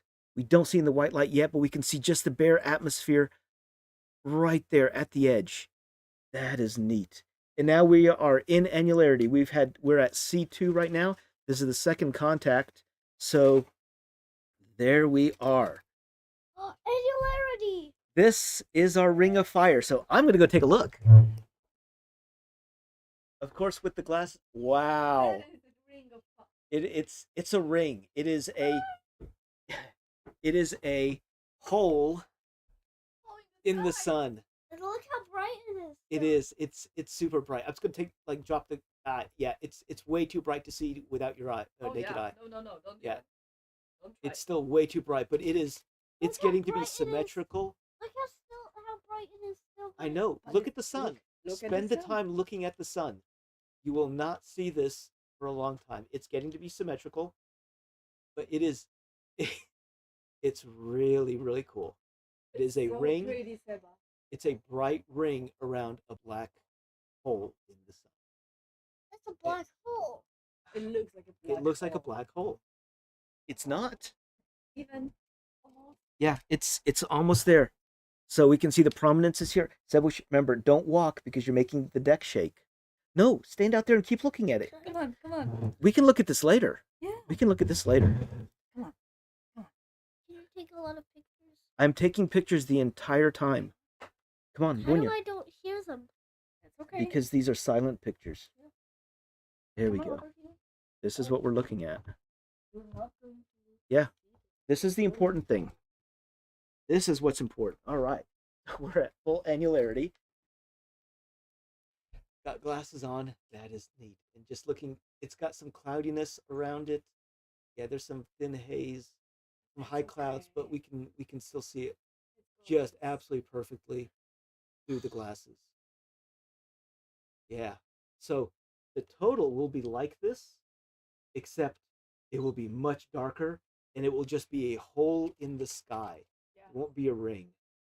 Uh-oh. So we're losing. There we go. Just the clouds. Just clouds. I'm going to punch this up. Look how symmetrical it is on here.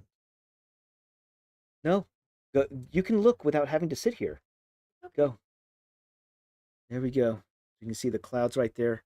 I'm recording the full data, so I'm not recording this particular view. And there, we've passed the midway Okay. point. What? Look, come on. Come on, go. Look now.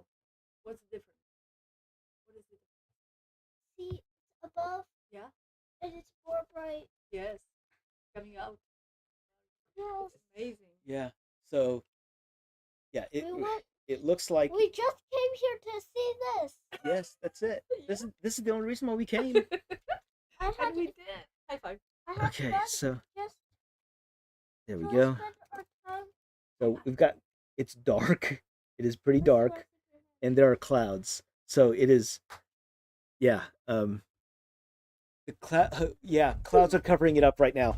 The temperature dropped enough for clouds to just poof into shape. We had high clouds We actually had high clouds, and we thought, okay, it's going to be good. No, Oh, at full annularity, the temperature dropped enough yeah. that clouds just popped up. So it's behind. You can still see. Don't Yeah, we wear could your glasses. always wear the Yes. glasses. See. Yeah, See. through the glasses we can see it, but Not white yet. yeah, we're seeing this enhanced through the clouds because it's yeah, See on the sky. that's See on the wow. And they're nice poofy clouds that just popped up all of a sudden within what, a minute? minute. Within about a minute. Uh Before then it was high, it was thin, eventually, not now. We will Uh, I'm gonna take a quick picture.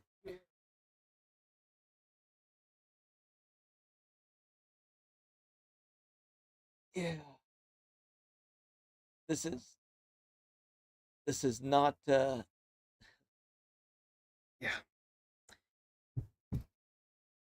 I it wasn't that I wasn't expecting it. This was just one of those things that it sometimes happens. In 2008 or 17, during the total eclipse in Nebraska, we had something similar happen where, as temperature dropped, the we had just a little bit of high thin clouds. The temperature dropped and they just got a little bit thicker. So right after the eclipse, we just had these thicker clouds. Now looking around, it's cloudy in some places to our west. To the east, it looks like it's okay. Um, but to our south, to our west, yeah, to the north, it looks okay as well. But ooh, man, we just lost it. So hang on. Yeah, we the sun is in the clouds. So there we go. Now it's starting to come out again. Um, and that's it. That is the we've just hit C3. That is the end of annularity. We are back to a thin crescent. Wow. Okay. So yeah, look at the shadows under a tree. All crescents. Yes. Uh, I think this is about as dark as DFW gets. Probably so. Oh yeah, if you don't have glasses, you can always punch a hole through a piece of paper, like through cardboard, and make a pinhole with a pin, and then have a white piece of paper behind, and you'll be able to see the crescent um, that way. And again, we actually made a little box to do that, and I left it at home. So yeah. Hey, where's the colander? So we're gonna take the colander and see if you can see a crescent with it with your hand. You see little crescents? Yes. Kind of. Yes. Okay, that's the crescent. But those holes are a little bit too big, so you want a pinhole. You do a pinhole, then you're good. Oh yes. Okay. Okay. Oh Now I know yes, what you. TextDot is posting. Do not stop in the middle of the road to see the eclipse. Yes, Oh, that's do not stop in the middle of the road to see the eclipse. That is never a good idea. It is not safe. What were you thinking? Why would anyone do that? Don't do that. That is dangerous for everybody. well, that was fun. oh, it was awesome. So, this is the culmination of 5 years of planning, getting everything ready, getting everything together, and yeah, so good times. Um, it is now annularity is over. We are past full annularity down here in South Texas. I think they yeah. If we look at Corpus, Corpus is still a little ways to go. Um, yeah, Corpus doesn't start for a few more minutes. They have no start of annularity. No, it started. Max annularity in Corpus is right now, so they have another 2 minutes of annularity down in Corpus Christi. Looking at the map, so yeah, so that was nice. You think that was worth it now? Sure. Yeah. So we don't have a whole lot of eclipses in any one area, um, but we are super lucky. that Texas is a crossroads for these two eclipses, for this one today and then in April. And the clouds are coming in. Um, yeah. So we're not seeing anything because these nice big poofy clouds. And I'm looking up and I'm not looking at the sun, but I can see where the sun is right behind a cloud. It's pretty. Nice little rainbow around it. Um, but yeah, these nice poofy clouds are they're killing my jam, man. But that's okay. There we go. Now they're coming out again. A little bit. So we can see. Wow. Got 10 frames a second. I got 30 frames a second. Wow.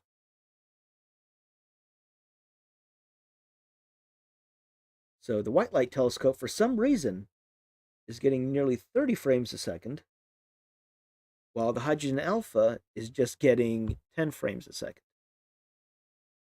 Still,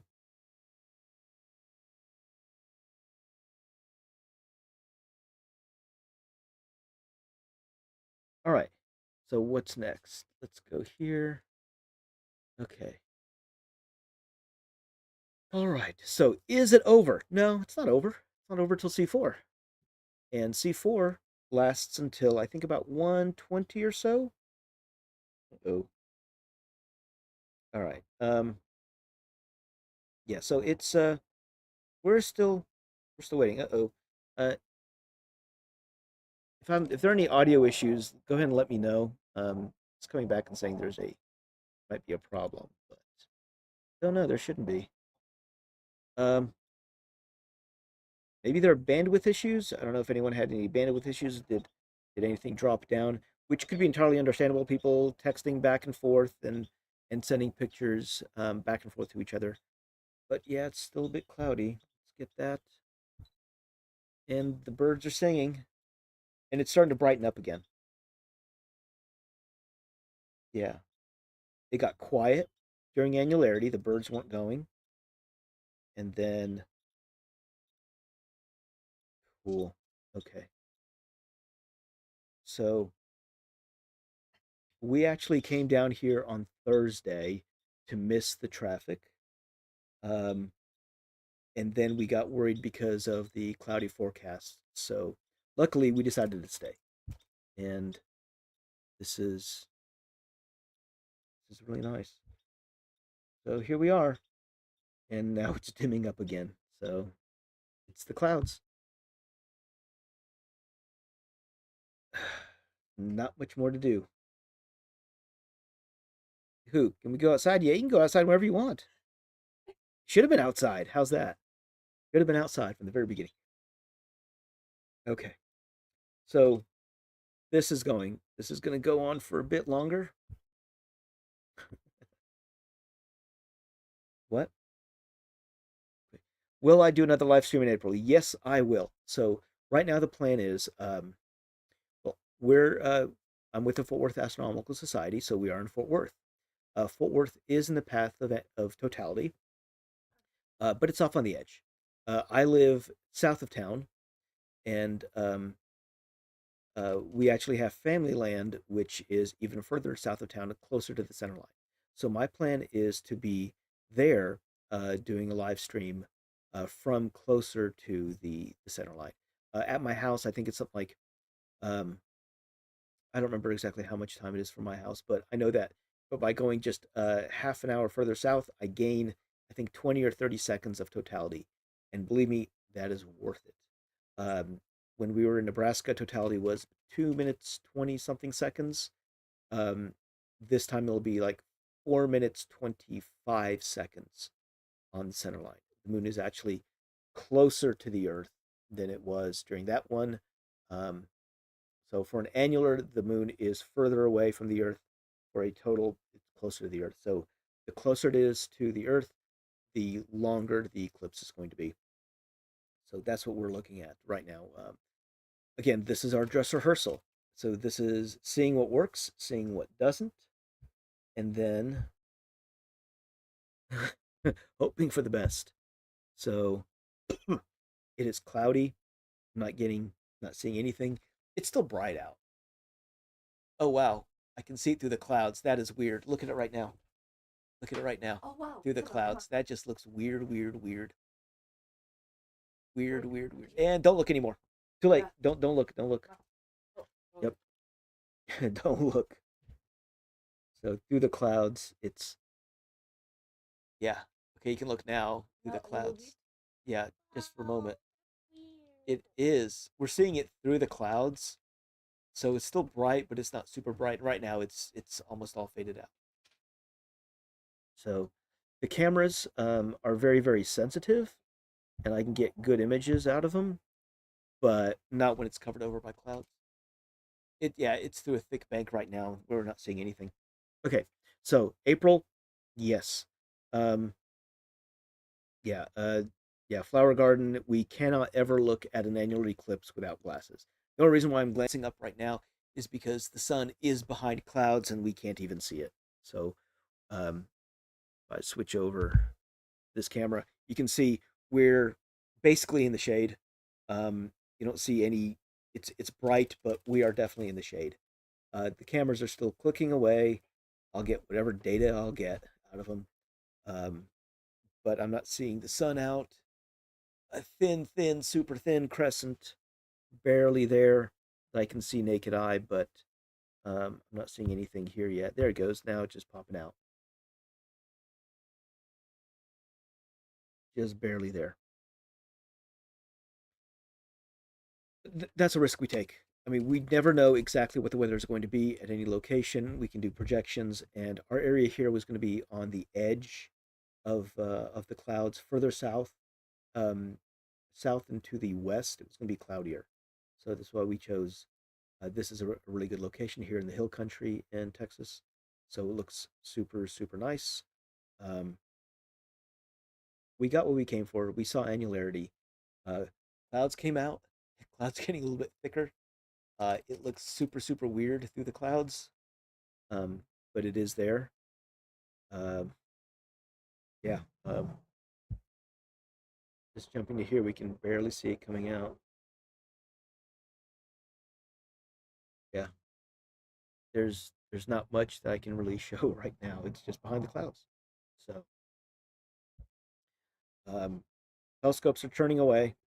Camera is still taking pictures. Not sure how much we'll get out of it, but um, there we go. Now it's starting to come out again. So jump to here, and we're just seeing it move or coming out. Yeah, it's going through a hole. All right. Um,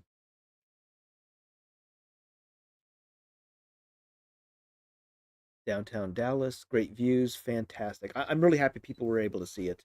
This is one of those things where if you don't travel for events like this, it is often a once or twice in a lifetime opportunity to see something like it. Partial eclipses do happen. We just don't have very many of them in any one location. If we really want to see eclipses, typically we travel. Um, so we did for the November, sorry, for the August 2017 eclipses. We traveled from Dallas Fort Worth up to Omaha, then Omaha crossed into central Nebraska. We were we had planned on being in what was it? Um, oh, now I forget the name of that town. Homestead National Monument, and there's a little town. Excuse me. There's a town there, and I just forgot the name of the town. Um, and we ended up traveling another 3 hours to the west to get to the edge of the clouds and find clear skies there. We had other people in the club who went even further west in Nebraska, and they had absolutely clear skies. So it's what we do is we typically make plans. So my plans for April primarily stay in Dallas Fort Worth if the weather is good. If the weather is not good, then we're going to have various places in South Texas where we'll be able to relocate to. So at least that's the plan. We'll see what happens as we get closer. We make our plans. We make our plans well ahead of time. Talk to people about alternate sites. So I've already talked with other members of clubs in Texas where if we have bad weather, um, I'm going to be able to relocate down here to various sites, and if club members down here in South Texas have bad weather, they are going to be able to come up and visit us there, um, and have clear skies up there. So reciprocity agreements, basically. We'll see how that goes too. And it's more clouds. We're just dealing with the clouds. So the temperature drops, clouds come out. And now that the sun, ooh, yeah, as the sun is coming out, I'm still not looking at the sun directly. I'm using the edge of the roof here to block off the sun. It's still super bright though. Um, as the sun is coming out, we can actually see the clouds are starting to burn off again. They're not nearly as thick as they were just a few minutes ago. Hopefully, it'll clear out. I had wanted to make kind of a movie with this, but with the clouds, I really can't. Um, Maybe if I was in another part of Texas with clear skies, that'd be fantastic. It'd be doable. I'll do the best I can. That's all I can do. Um, Hope for the best. Work with what you got. So that's going to be in April. I'm going to try to watch April's from Flower Garden. Yes, yes, yes. Don't try to watch it. Plan to watch it. Texas is going to be a crossroads, and you know what? While this is going, while we still have clouds, I'm going to jump on over to here. So yeah, it is now 12:10, which means that the um oh, keep going, keep going, keep going. Is it hit there yet? 10:10? No, it's got a few more minutes until it hits the Mexican coast and the Yucatan Peninsula. So right now, the path of annularity is here. There we go. The path of annularity has left. Oops. Let's fix that. There we go. The path of annularity has left the United States and is, or sorry, the circle of annularity has left the United States, is somewhere out in the Gulf of Mexico. It's going to hit the Yucatan in just a couple of minutes, cross through, go into Belize, cross back over the ocean, and then into Honduras, Nicaragua, barely the edge of Costa Rica, and then it'll cross Panama, but Panama City is going to be out of the path. Then it goes into the Pacific.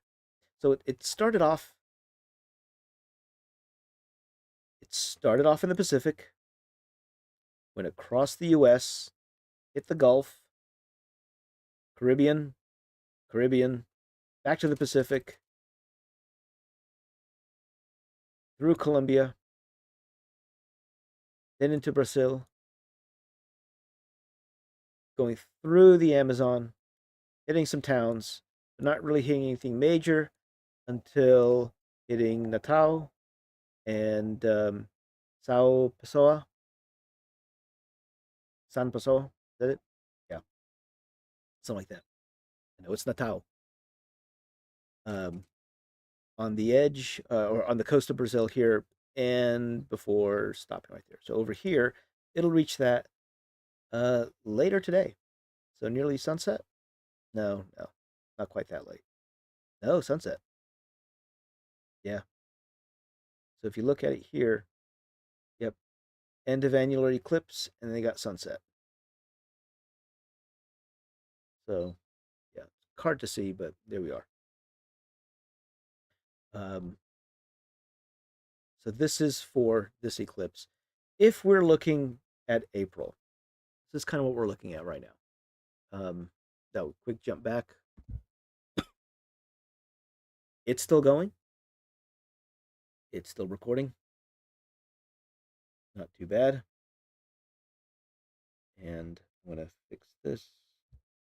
So we are coming out of the clouds, kind of. Yeah, the clouds are. See, and now that the sun is shining more brightly, the clouds are thinning out again. They're getting warmed up. So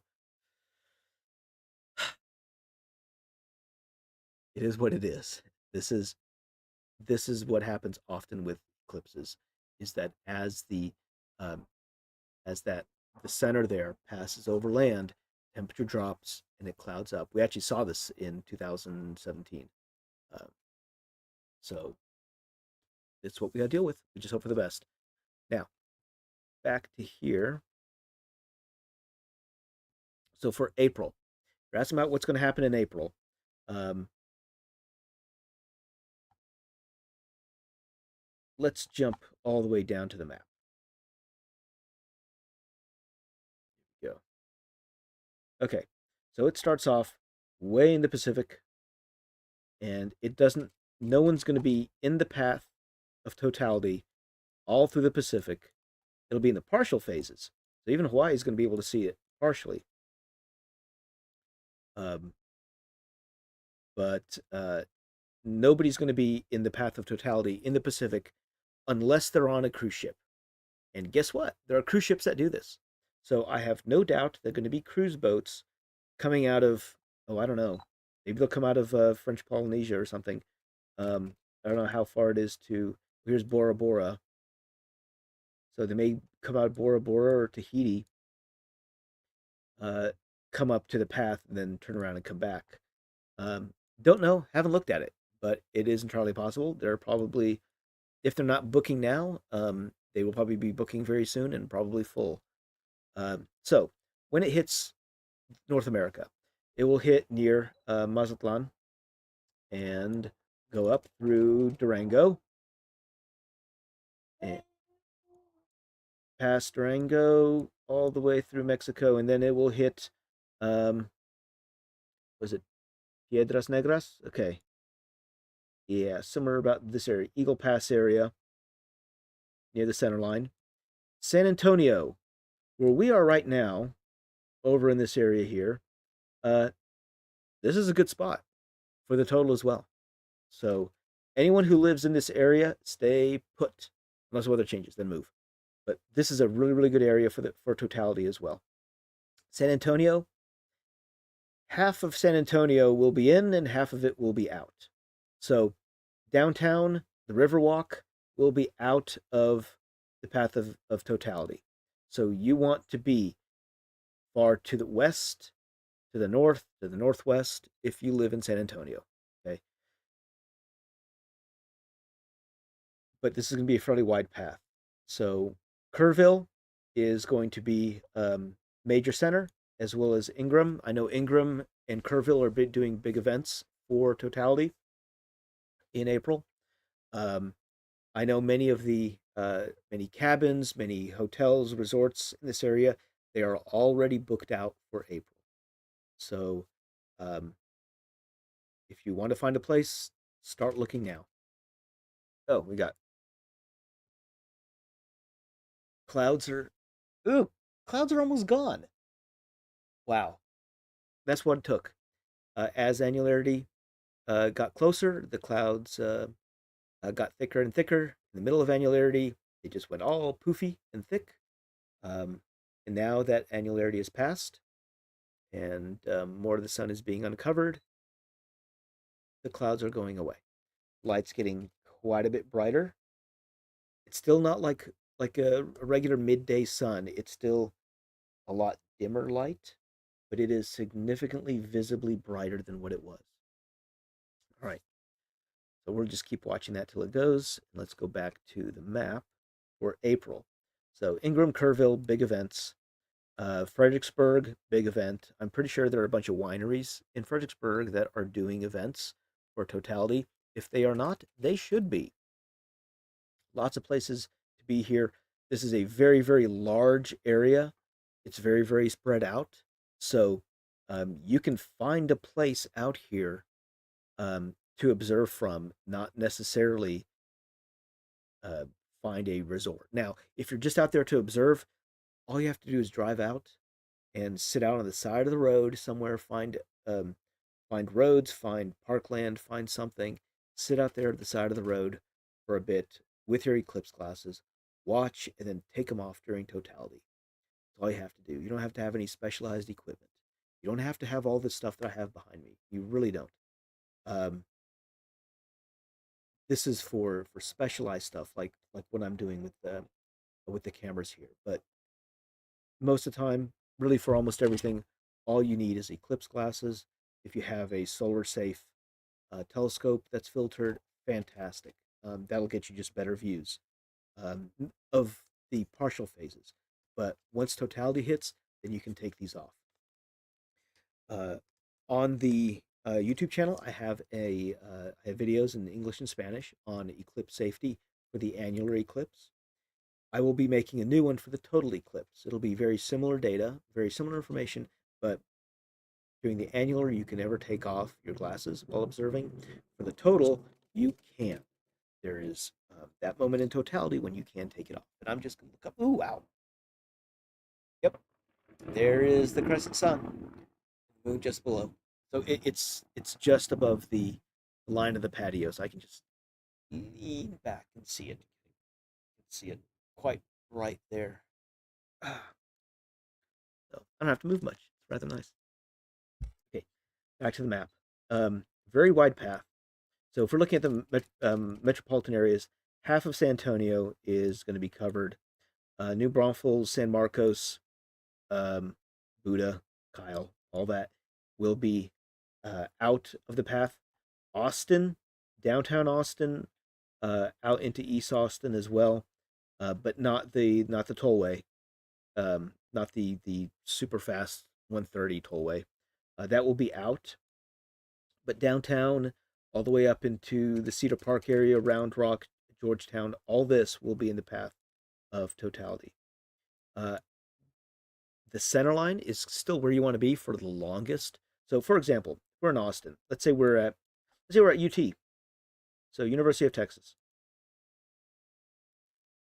They're going to have 1 minute 45 seconds of totality. 1 minute 45. Okay, close to the edge. If we go over to Lake Buchanan, and let's go to this one site that I know of. Let's see, where is it? It was over here somewhere. There he goes. Okay. Close to the center line, they're going to have 4 minutes 24 seconds of totality. The closer you are to the center line, the longer the totality is going to be, or annularity in this case. So that's what you want to do. That's where you want to be. You want to be as close to the center line as you can for the longest possible experience. Now, that said, there are weirdos called edge chasers. And these people chase eclipses, but they want to be as close to the edge as possible. They want the minimum, absolute minimum totality because they're looking for Bailey's beads. And Bailey's beads are, it's the sun that's shining in between mountain peaks on the moon. So this happens during every eclipse, but they're looking for that edge effect for as long as they can to get that diamond ring and Bailey's bead effect. And I will be making a video about that as well um, in the next couple of months before the April eclipse. So they try to get as close to the edge, but still be in totality, which that's their thing. I want to be as close to the center line as I can. I want to experience it for the longest period of time. And during totality, we take off our glasses and we leave all of our equipment. We want to experience totality for as long as possible. I want to be able to see it with my own eyes, okay, without glasses, without eclipse viewers, with nothing, not necessarily looking through a telescope. I want to just experience the moment because it goes by so quickly. You don't even realize it until it's gone, until it's done. So I want to be as close to centerline as I can. Killeen, Temple, Waco is going to be in. Um, the Waco, the Central Texas Astronomical Society has their observatory near Clifton, and that's going to be pretty close to centerline. 4 minutes 17 seconds. Lake Whitney, all the way through Dallas Fort Worth, all of Dallas out into McKinney area. They will experience totality. Fort Worth, everything but Azle and yeah, Azle, Rome area. These guys, like past Eagle Mountain Lake, they're not going to see anything, or they're going to see the partial eclipse, but not totality. Downtown Fort Worth, 2 minutes, basically 2.5 minutes of totality. We go down further, Burleson area, 3 minutes, 26 seconds. So from going downtown Fort Worth to Burleson, you get an additional minute of totality. And then from here, if we go down to the center line, to Hillsboro, we get 4 minutes, 23 seconds. So it's worth it. At least I feel that it's worth it to get as close to center line as you can to experience totality for as long as you can. Um, so we have Waxahachie, we have Ennis that are going to be really close to center line. Dallas is going to be 3 minutes, 49 seconds. That's still not bad. Downtown Dallas, almost 4 minutes of totality. Not bad at all. See, where are we right now? We're going right about here. So we still have some clouds. It's not terrible though. Still gathering data. Still recording. What I want. Yeah. Recording as much as I can. So that's not half bad at all. Um, Back to here for April. Um, Once it passes Dallas Fort Worth, we go through Arkansas, but there's not really, except for Little Rock, there's not really a whole lot in here. Um, this is, Ouachita National Forest, so it's just going to be, it's forest land. Okay, there's a lot of places to be, but they're all small towns. They may not have services, and it's kind of hard to get to. It takes a while to get in there. So Little Rock will be a base, and then from Little Rock, you kind of figure out where you're going to go. As we go further to the northeast, again, lots of little towns, but nothing really major. St. Louis is going to be a major hub people go into, but then get out of. So they're going to hit St. Louis and then move out. Okay. Indianapolis will be in the line. It'll be almost 4 minutes, 3 minutes, 49 seconds of totality. So that's a good place to go. Columbus, Cincinnati, they will be out. So you'll go there and then move in. Dayton, Ohio, there's that. Chicago will be well out of the path, and it will be maximum coverage, 93.6% maximum coverage. So they'll fly into Chicago and then go south, or it'd probably just fly directly into Indiana. Uh, Detroit will be out. Toronto will just barely miss it. I guess if you take a boat out into the Lake Ontario, you'll be able to see it. But other than that, not really. Buffalo will be right along the center line.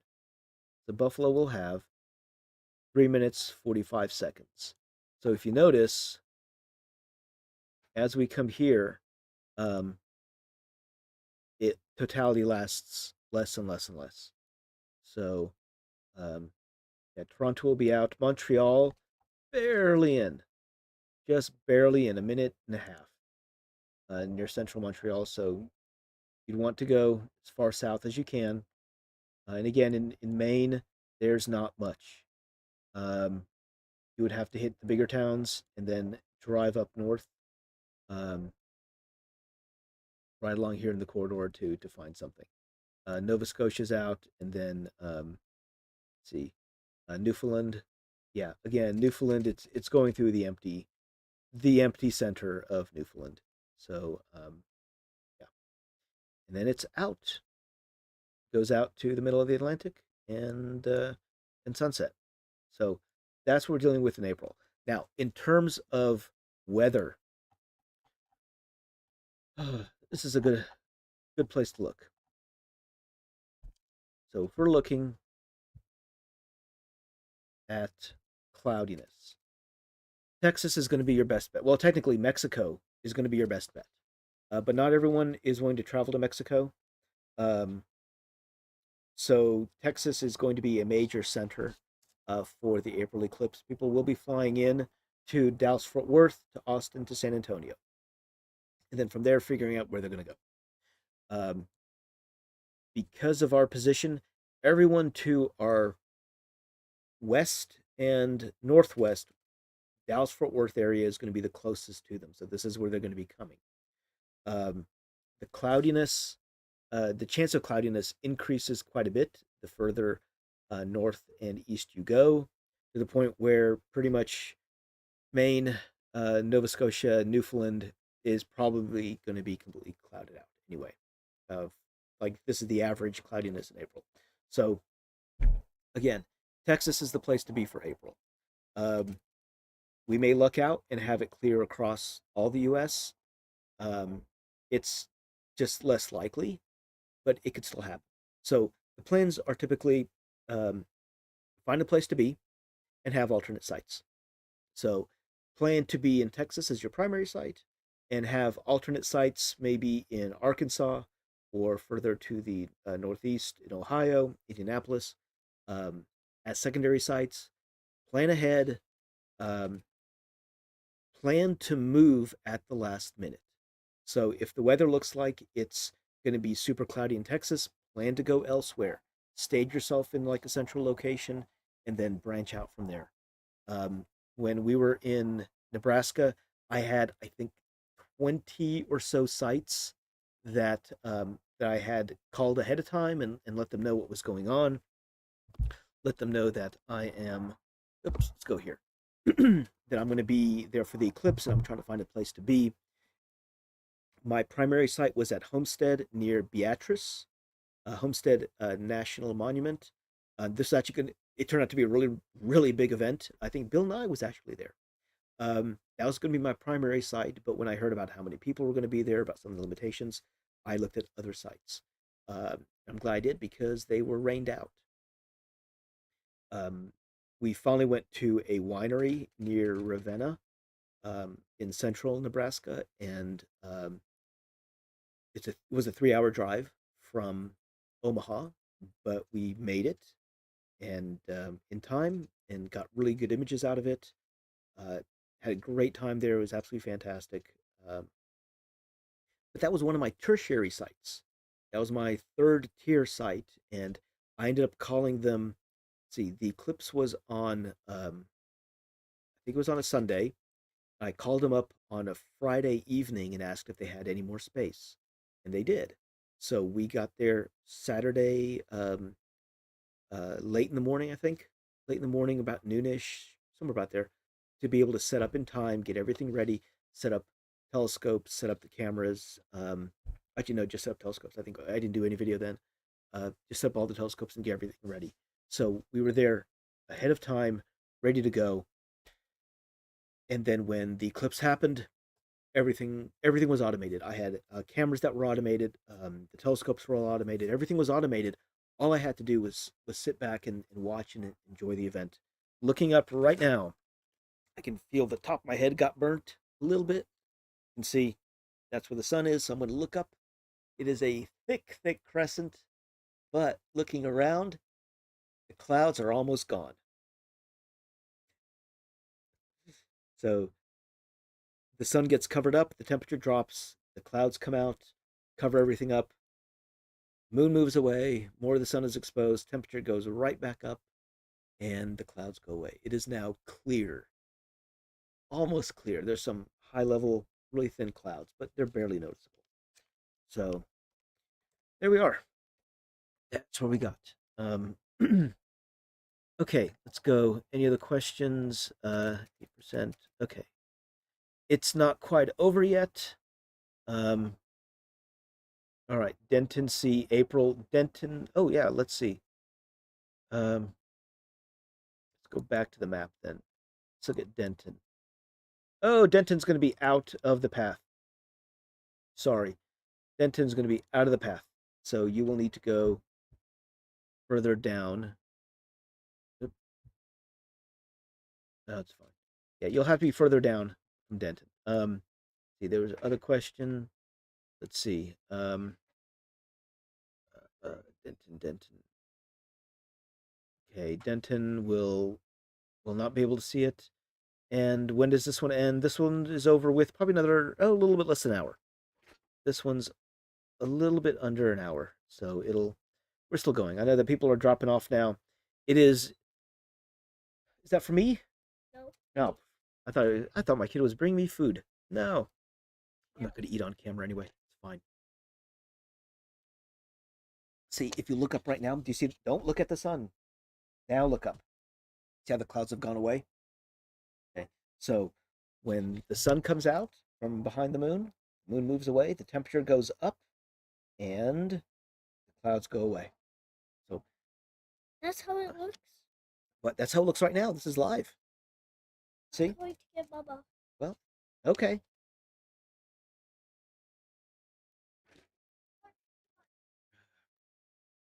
So Waco is a good spot. Um, Look how it looks. yep, it's uncovering sunspots.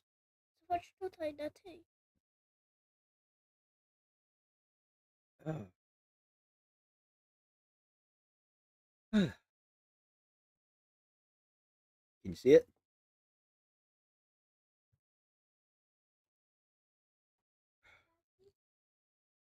Just looking up. Yeah, it's the light is still it's much brighter now. Oh yeah. It's much brighter. To our eyes, we really can't tell the difference between this phase of the sun and the full sun. Our pupils just open up so that it's going to look about the same. When we were very close to annularity, when it was a thin crescent, we could tell a difference. It was very noticeable. Okay. Um, I see there's still a lot of people running or on here. So, oh, Flower Garden says my mom's birthday is April 8th. Well, she will have a very lovely birthday present in the form of a total eclipse. Take her down to someplace further south of where you are. If you're in Denton, uh, get in the path of totality.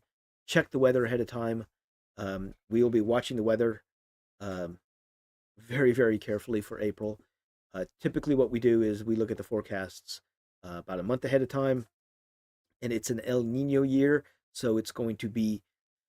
I think we're going to have a drier winter in spring in Texas. I don't remember exactly how it goes, but our likelihood for clear skies in April has gone up because of the El Nino pattern. But again, we will we will see. Um, and then ahead of the eclipse, like a week or so ahead of time, we'll get, or 2 weeks ahead, we'll get better forecasts. And a week ahead, we get better forecasts, start to firm up a little bit. And typically, we decide where we're going to go 2 to 3 days ahead of time. If we decide 3 days ahead of time, that second day becomes a travel day to get to wherever we're going to be. And then the day before is when we set up. We want to set up at night using telescopes. Like, no, that's not the way I want. There we go. So if you're using a telescope like this one needs to be aligned to north. So this north is exactly where this one is pointed. So let's go. There we go. So north is directly over that hill behind me, right there. That's north. So this telescope is aligned to celestial north. That lets me do this kind of tracking without any issues. And I can get this down a little bit. There we go. So I can do the tracking without having to do anything special. As long as it's aligned and I have the tracking set, it'll do the tracking. I'm fine. And actually, I just realized something. I forgot to do solar tracking for my scope. Not a huge deal. It's just it will just drift over time just a little bit. Um, if we're doing imaging of you know very stellar objects, we have what's called sidereal tracking, and it tracks the stars. It's just a tracking rate on the mount.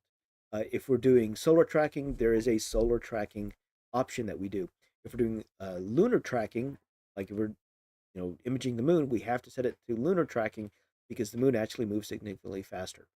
So without having to go back and keep recentering and recentering. I forgot to switch this to solar. So that is yet another thing I need to make sure that I mark. It wasn't apparently a huge deal.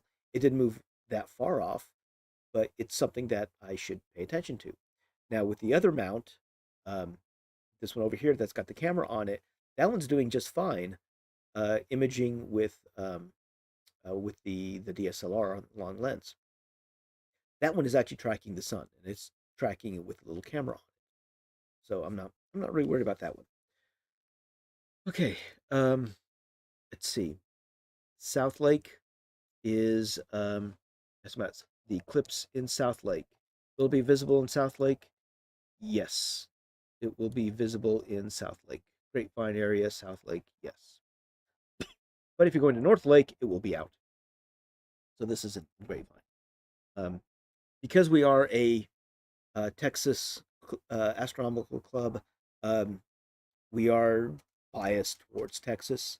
So a lot of our planning is in the Texas area for this eclipse. We're not really traveling further out unless we absolutely have to. We are making plans to go further out. I'm actually looking at some places in Arkansas right now. But again, I would rather go south for better for chances of better weather in Texas than go to the Northeast and risk more clouds.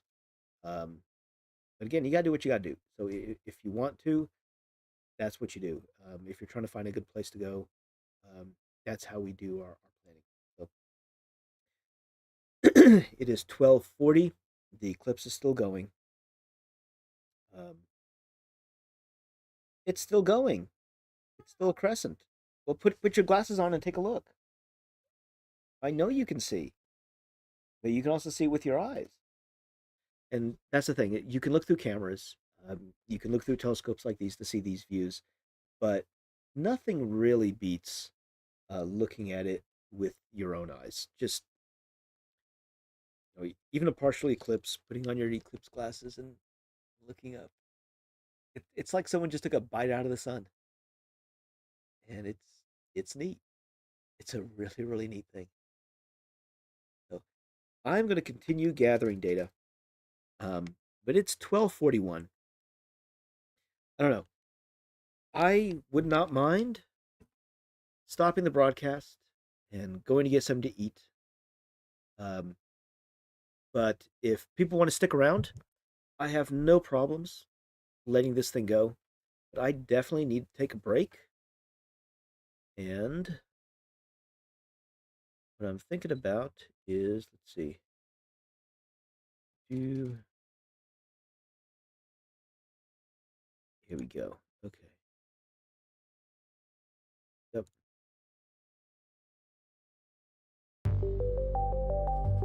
There we go. So I'm going to kick on some music. I'm going to turn off my camera for a little bit, and I'll let y'all listen in and watch the rest of the eclipse for a bit until I come back. And thank you very much for joining us.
Okay, back. Every once in a while, you need a break, right?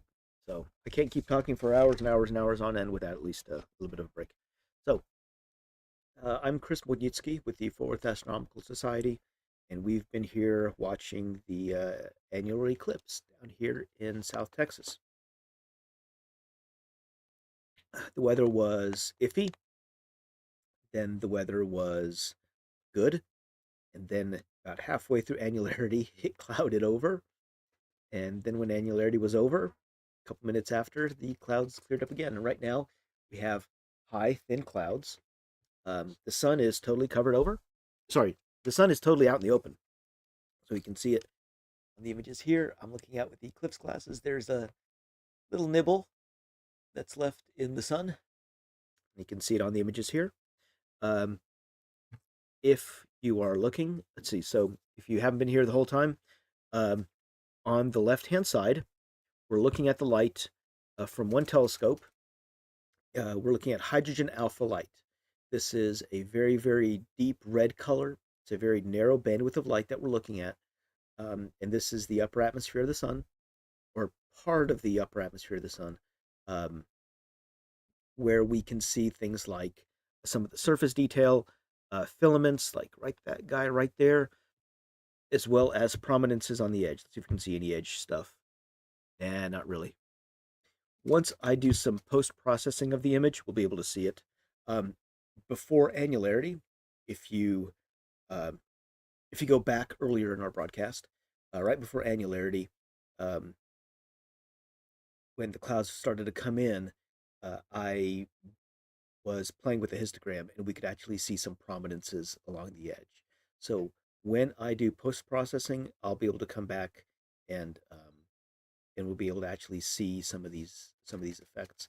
I had hoped to make a movie out of the whole thing. Unfortunately, the clouds kind of killed that idea.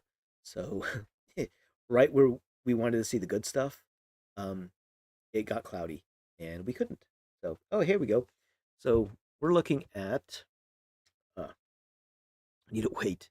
We're looking at some um, sunspots that are getting uncovered again here and here. I'm actually running this from two different laptops, just because the way I have the camera set up, this makes it much, much easier. And also in the case of a crash like I had earlier, I still have data coming in. So I like my setup. It is very complicated, but it's complicated only in the setup. It makes it so much easier to actually do the work once everything is done. Um, so again, left-hand side, this view is the hydrogen alpha light. We're seeing very, very specific wavelength of sunlight, deep, deep red. And then on the other side, we're seeing white light. And white light is a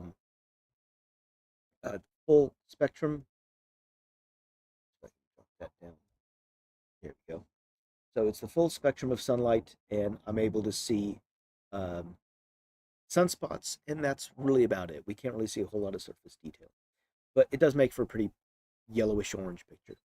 So going with that, it looks nice. We're fine, but we're seeing two different views of the sun. If I'm looking at the sun through my Eclipse glasses, the nibble is on the bottom left-hand side. So it started off at the top, now it's bottom left-hand side. So the nibble started over on this side, and this is up for our purposes. This end is up, this end is down. I believe I need to figure it out. But I believe, let's see, orientation.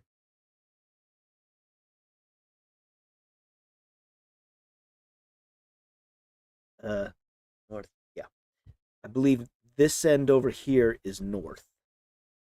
I'm not 100% positive. I will figure that out later. When I do my post processing, I will figure out exactly what is north, what is south, solar north, solar south, and go from there. But in the meantime, I'm not picky. Um, I will work with the data that I have. Why did I leave? Well, I had to take a bio break. I can't stay here and talk forever, but um, yeah.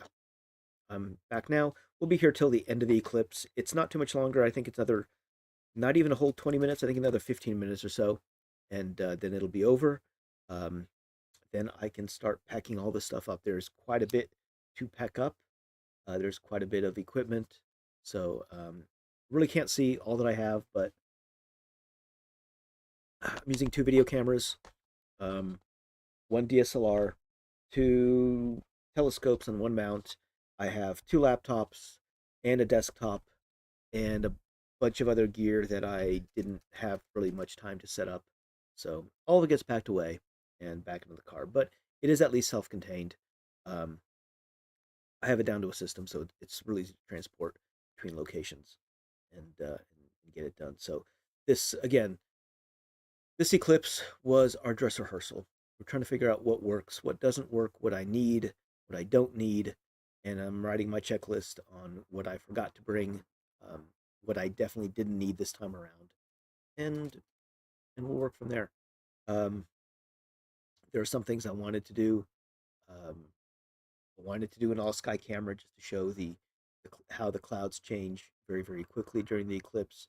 I didn't have time to set that up, so for next time I will definitely do that. I will have more time, and because we'll be doing it locally, it'll be much easier to transport everything and go back and forth and set up the weekend beforehand, and just do that.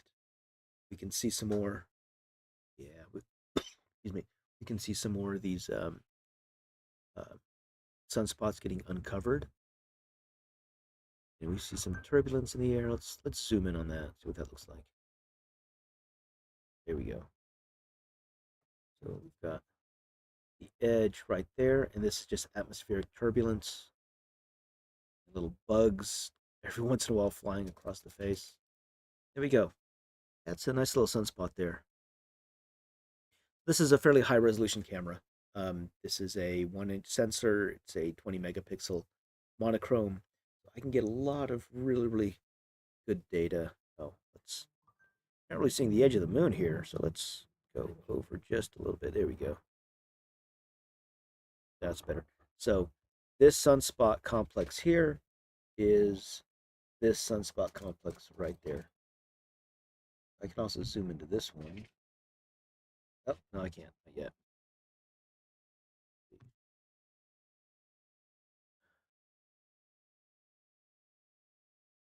There we go. All right. So I'm actually getting emails from other club members from Fort Worth who are already posting their pictures from the eclipse. I am not posting anything. I am finishing this up, and then I am be packing away and heading home.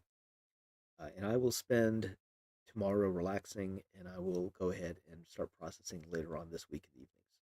Um, I don't have to have my pictures out first thing, uh, so I would rather wait just a bit and have good pictures out than just post something very quick like this. My other camera is still going. Every 30 seconds, it is taking um, four, I believe it's four bracketed shots. Shouldn't be bracketed though. I didn't ask for it to be bracketed. Here's this complex. It's the same complex. You see, the atmosphere is pretty turbulent, so I'm not getting really clear images on that one. I don't think the focus is off. I think I got the focus as well, as sharp as I could get it. But yeah, I got what I got. So I'm happy with the end results. We're still have a few more minutes. Annularity. Ah, yep, just a bit of a nibble now. Let's see. I'm gonna zoom back out. Oh, all right. Give me a moment.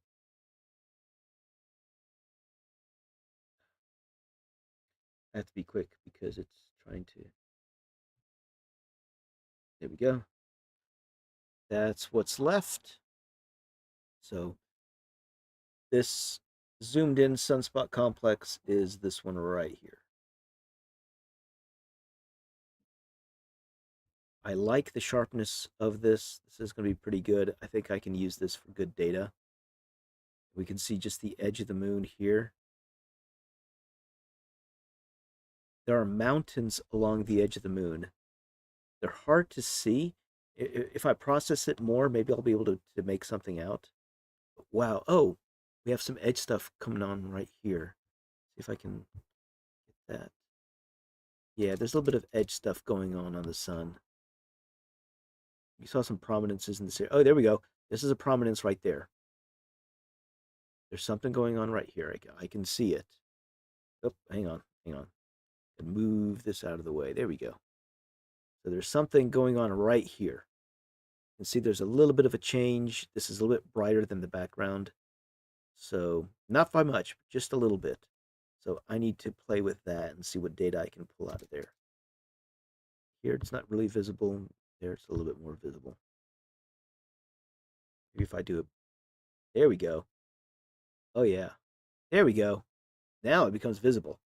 That little flare right there, a little prominence. There's something going on right there. I can I can process it later. I can see what I can pull out. This is the negative image. Sometimes it's easier to see the negative than the positive. See what else we can see along the edge.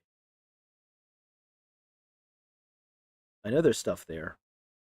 Oh, there's maybe something. Maybe.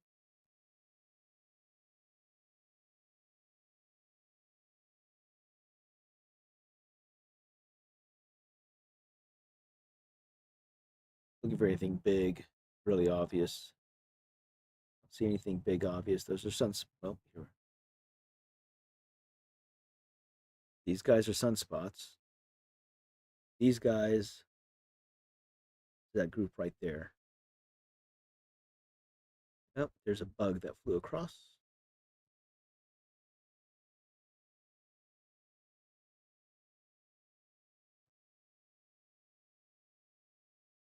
Don't see anything on the southern side, or at least the downside. No, but I do see this hard edge. That hard edge just looks super weird when you're looking at stuff.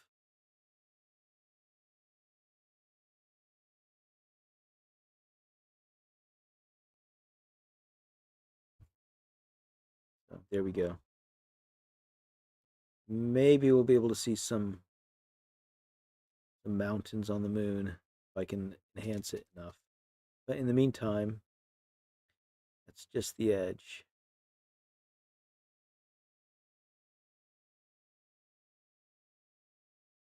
I'm waiting for that to finish.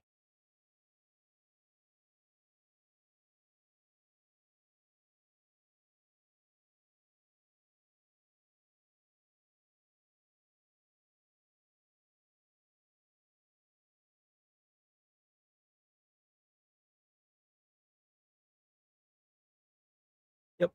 I figured out a couple things more that I need to do. I need to get faster drives to record this. As it is, I just can't record it fast enough to these two. So I will be figuring that out as well. Come on.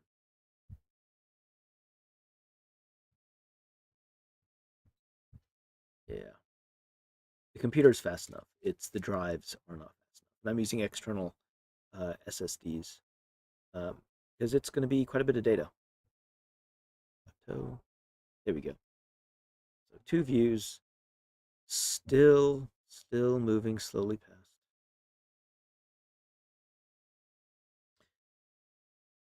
So anyone have any other questions? Um, you can go ahead and put them in the chat, and I will answer them best I can. And I'm Chris Wodnitsky with the Fort Worth Astronomical Society.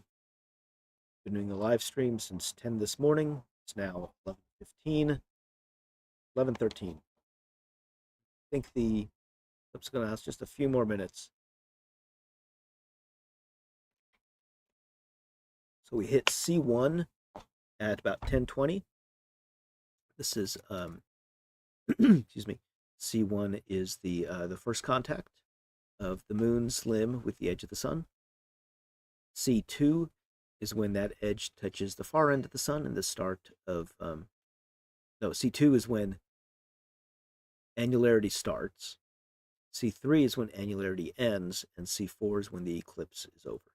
So we've done C1, C2, and C3, and we are now almost ready for C4. Just a few minutes more, and then we will be done. The eclipse will be over. We'll go back to our daily lives. If you look out, you can still see the sun through your eclipse glasses. It is quite warm on my face right now. It is a huge difference from when it was just an hour ago. And 2 hours ago, it's much, much cooler. Now it's pretty warm. And there is a nice little nibble taken out of the moon or out of the sun.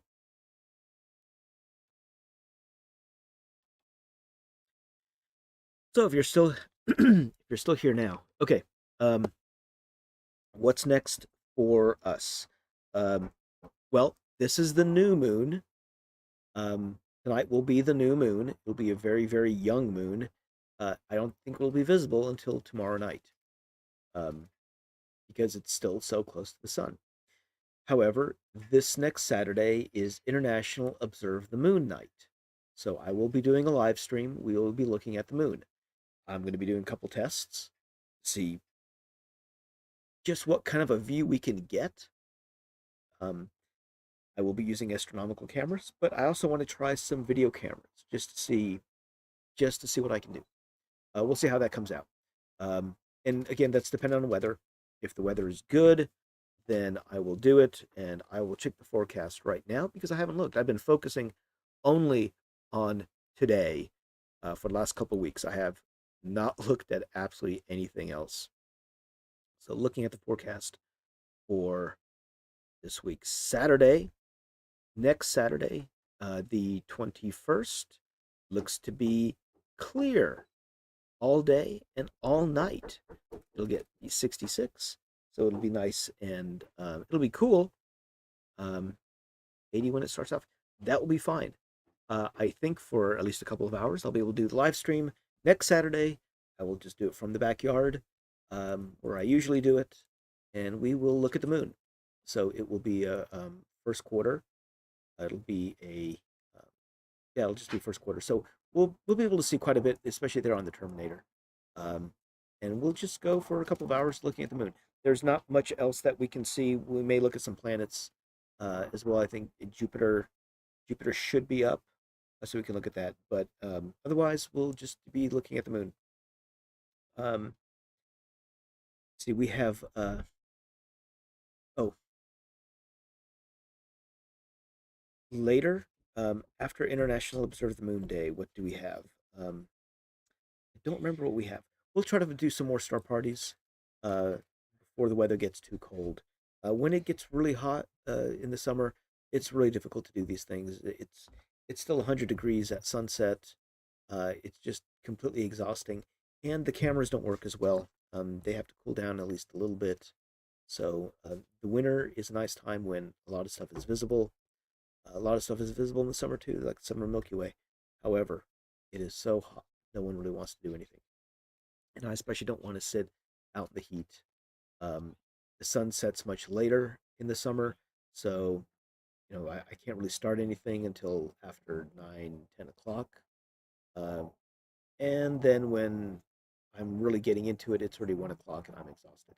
In the winter, the sun sets much earlier, so it's much easier to go out and start doing a star party at 7 o'clock and be done by 11 o'clock.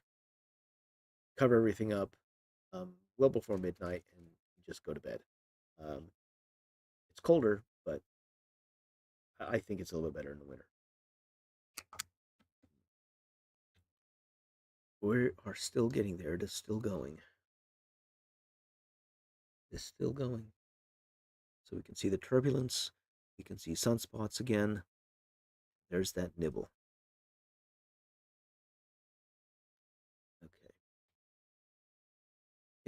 I have taken a picture of the moon yesterday early morning. Looks just like a new moon.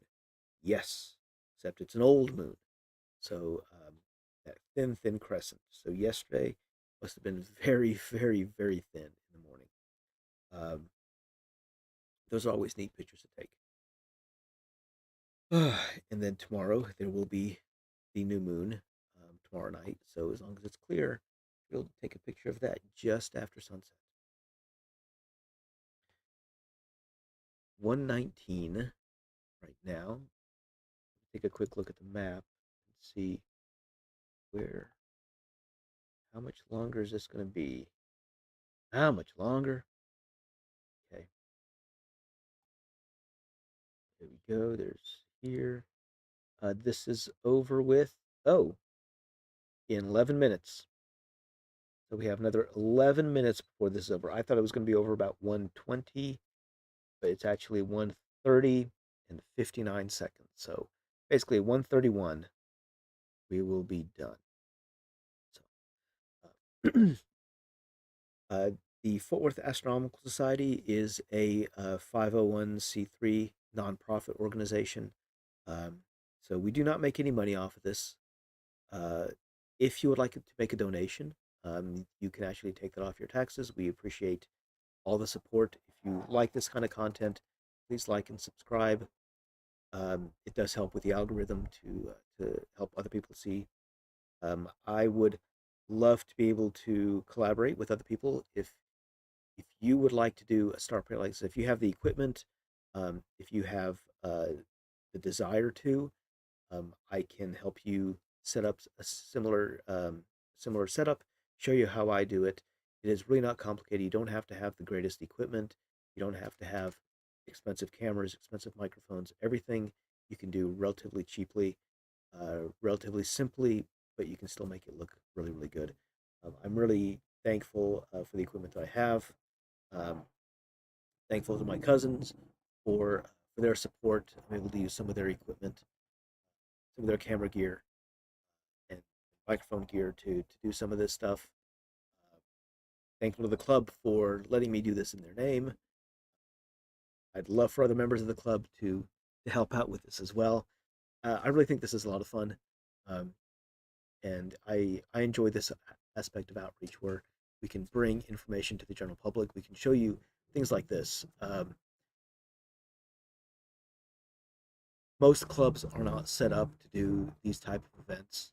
Uh, Most clubs don't really have uh, the technological know-how or back end that they can do live events like this.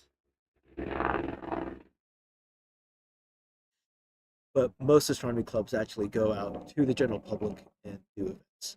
So they will be able to go out to a local park, state park, city parks with their telescopes and show you the night sky.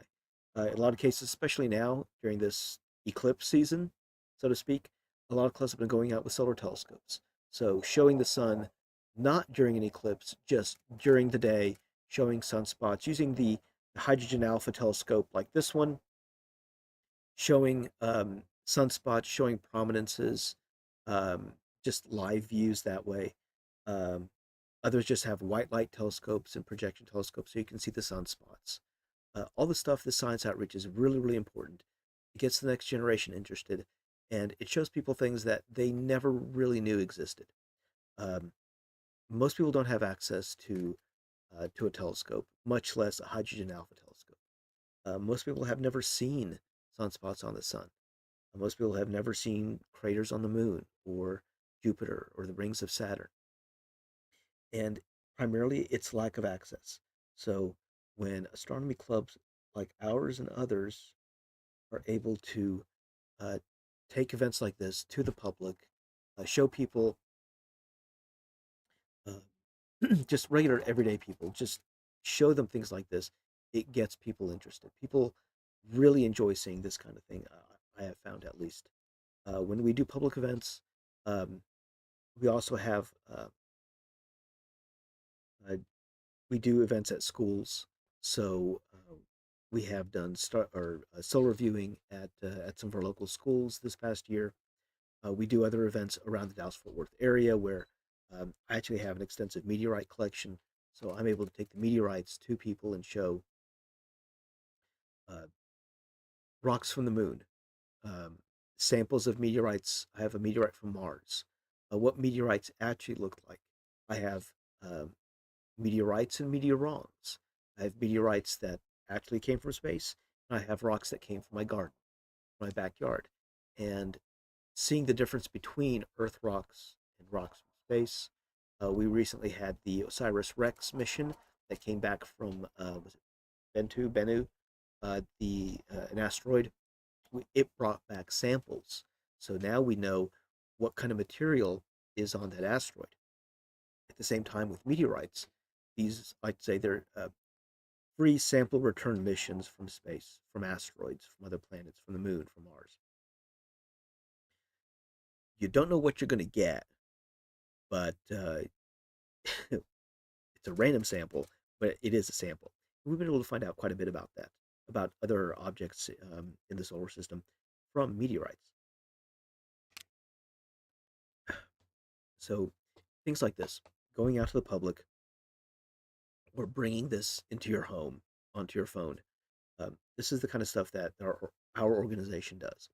If you'd like more information, you can go to footworthastro.com. If you go to Facebook, we have a Facebook site. Just think of Facebook/FootworthAstro. Um, we have the YouTube channel here, youtube.com/Footworth Astronomical Society.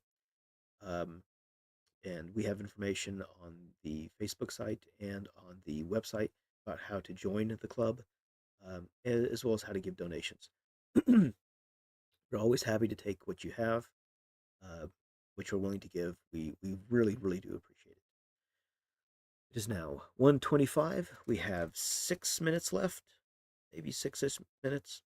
Um, I know that the time I say right now is different than the time that you guys see live, only because there's a 20 to 30-second delay or so. I'm going to see the questions. Okay. So, all right.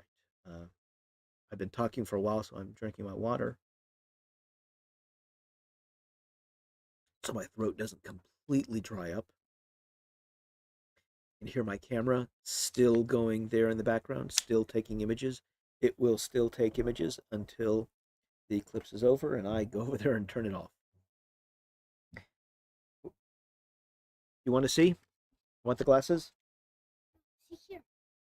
Yep. So it's a tiny little nibble that's left. Oh, I see. Huh? Like, It is super bright. There's a little bitty nibble. With the telescope, it's really visible. With the glasses, mm, it's it's there. If you know exactly what you're looking for, you can see it. Um, but if you don't know where to look, it's hard to see. It's just a little nibble on the lower left hand side where I'm looking right now. Glad I'm out in the shade. It is warm, warm, warm in the sun. If I just put my hand out like this, it is quite warm. It's quite bright. It's a huge difference from what it was this morning. Couple minutes left. Just a few minutes left. So what I'm going to do is I'm going to zoom in on here as soon as I can. As soon as it lets me. There we go. And let's do 200. There we go. We're zooming in. Oops. Zoom in on that nibble right there. I want to see where. See it on there? Not terribly well. I can't really zoom in anymore, or I can't go anymore. Um, let's change that zoom factor. Oh, no wonder 250. Let's go 100. No, no, no, no, no, no. Oh, I've got two laptops. I have to set this up just right. There we go. There's that nibble right there. It is almost gone. Then on here, let's hit to 100% again, or fit. Come on, come on, come on, come on. It is still Just a few minutes away. Just a few minutes away. Tiny little nibble left. To the point where we really can't even see that. Um, yeah, we can't see that like naked eye anymore. Or sorry, not naked eye with the eclipse glasses. Come on, come on, gimme. Come on, come on. Trying to fix the zoom. Trying to fix the zoom.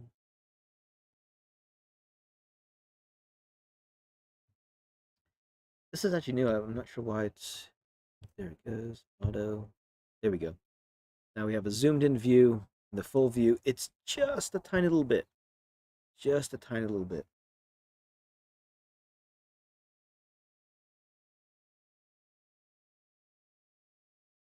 Ah. So my kid really enjoys this kind of stuff, but typical of a 7-year old, his attention span is short. So he comes in, he comes out. And when I'm doing stuff in the backyard, he'll come in, he'll come out. Same thing. And he likes to be there at the very beginning, and then he's bored very, very quickly. So he goes off.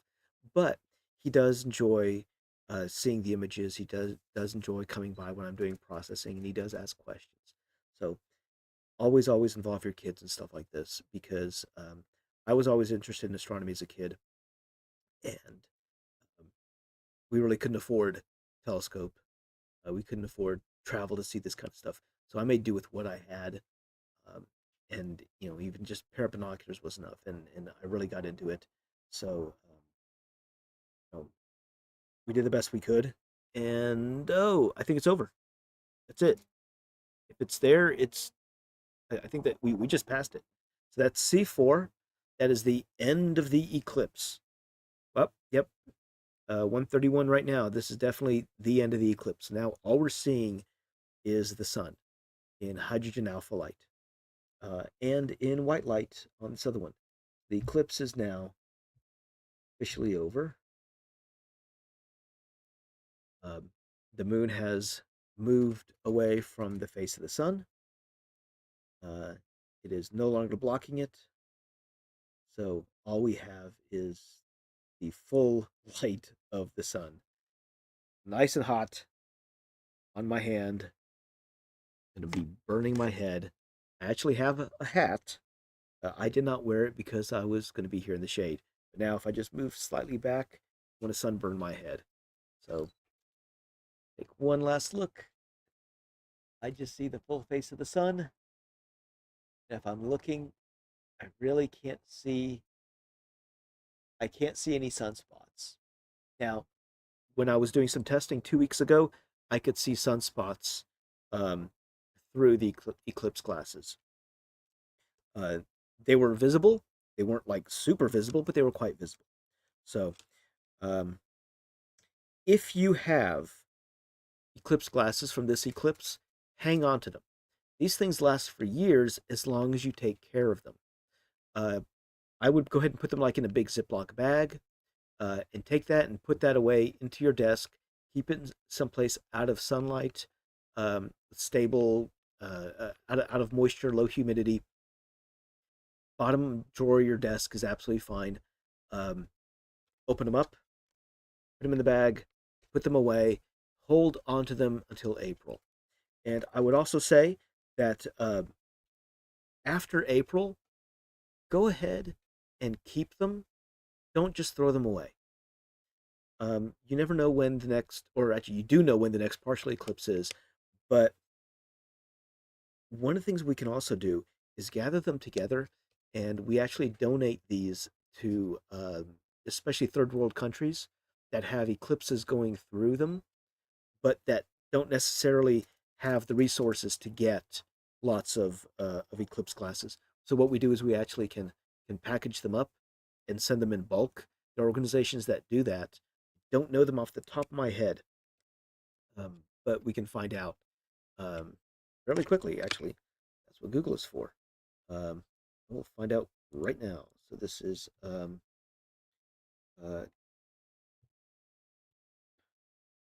This donation to. There we go. Astronomers Without Borders. That's the place to go. Astronomers Without Borders collects eclipse glasses and then sends them off to other countries. So they send them to South America and Asia for use during solar eclipses. Um, so Astronomers Without Borders is a good organization. So um, that is always doable. Um, what else? I can't think of anything else. It is now 1:34. The eclipse is over. It's time for me to pack up and have lunch and relax for a few moments and go ahead and start getting ready to head back home. Again, my name is Chris Modnitsky. This has been a presentation of the Fort Worth Astronomical Society. I appreciate the support. I appreciate everyone watching. Please, if you enjoy this, if you enjoy some of our other videos, please like and subscribe. Thank you very much. And I will see y'all in April for the next eclipse. But first, next Saturday, or this Saturday, October 21st, is International Observe the Moon Night, and I will be there as well. So thank you, everyone, and have a good day.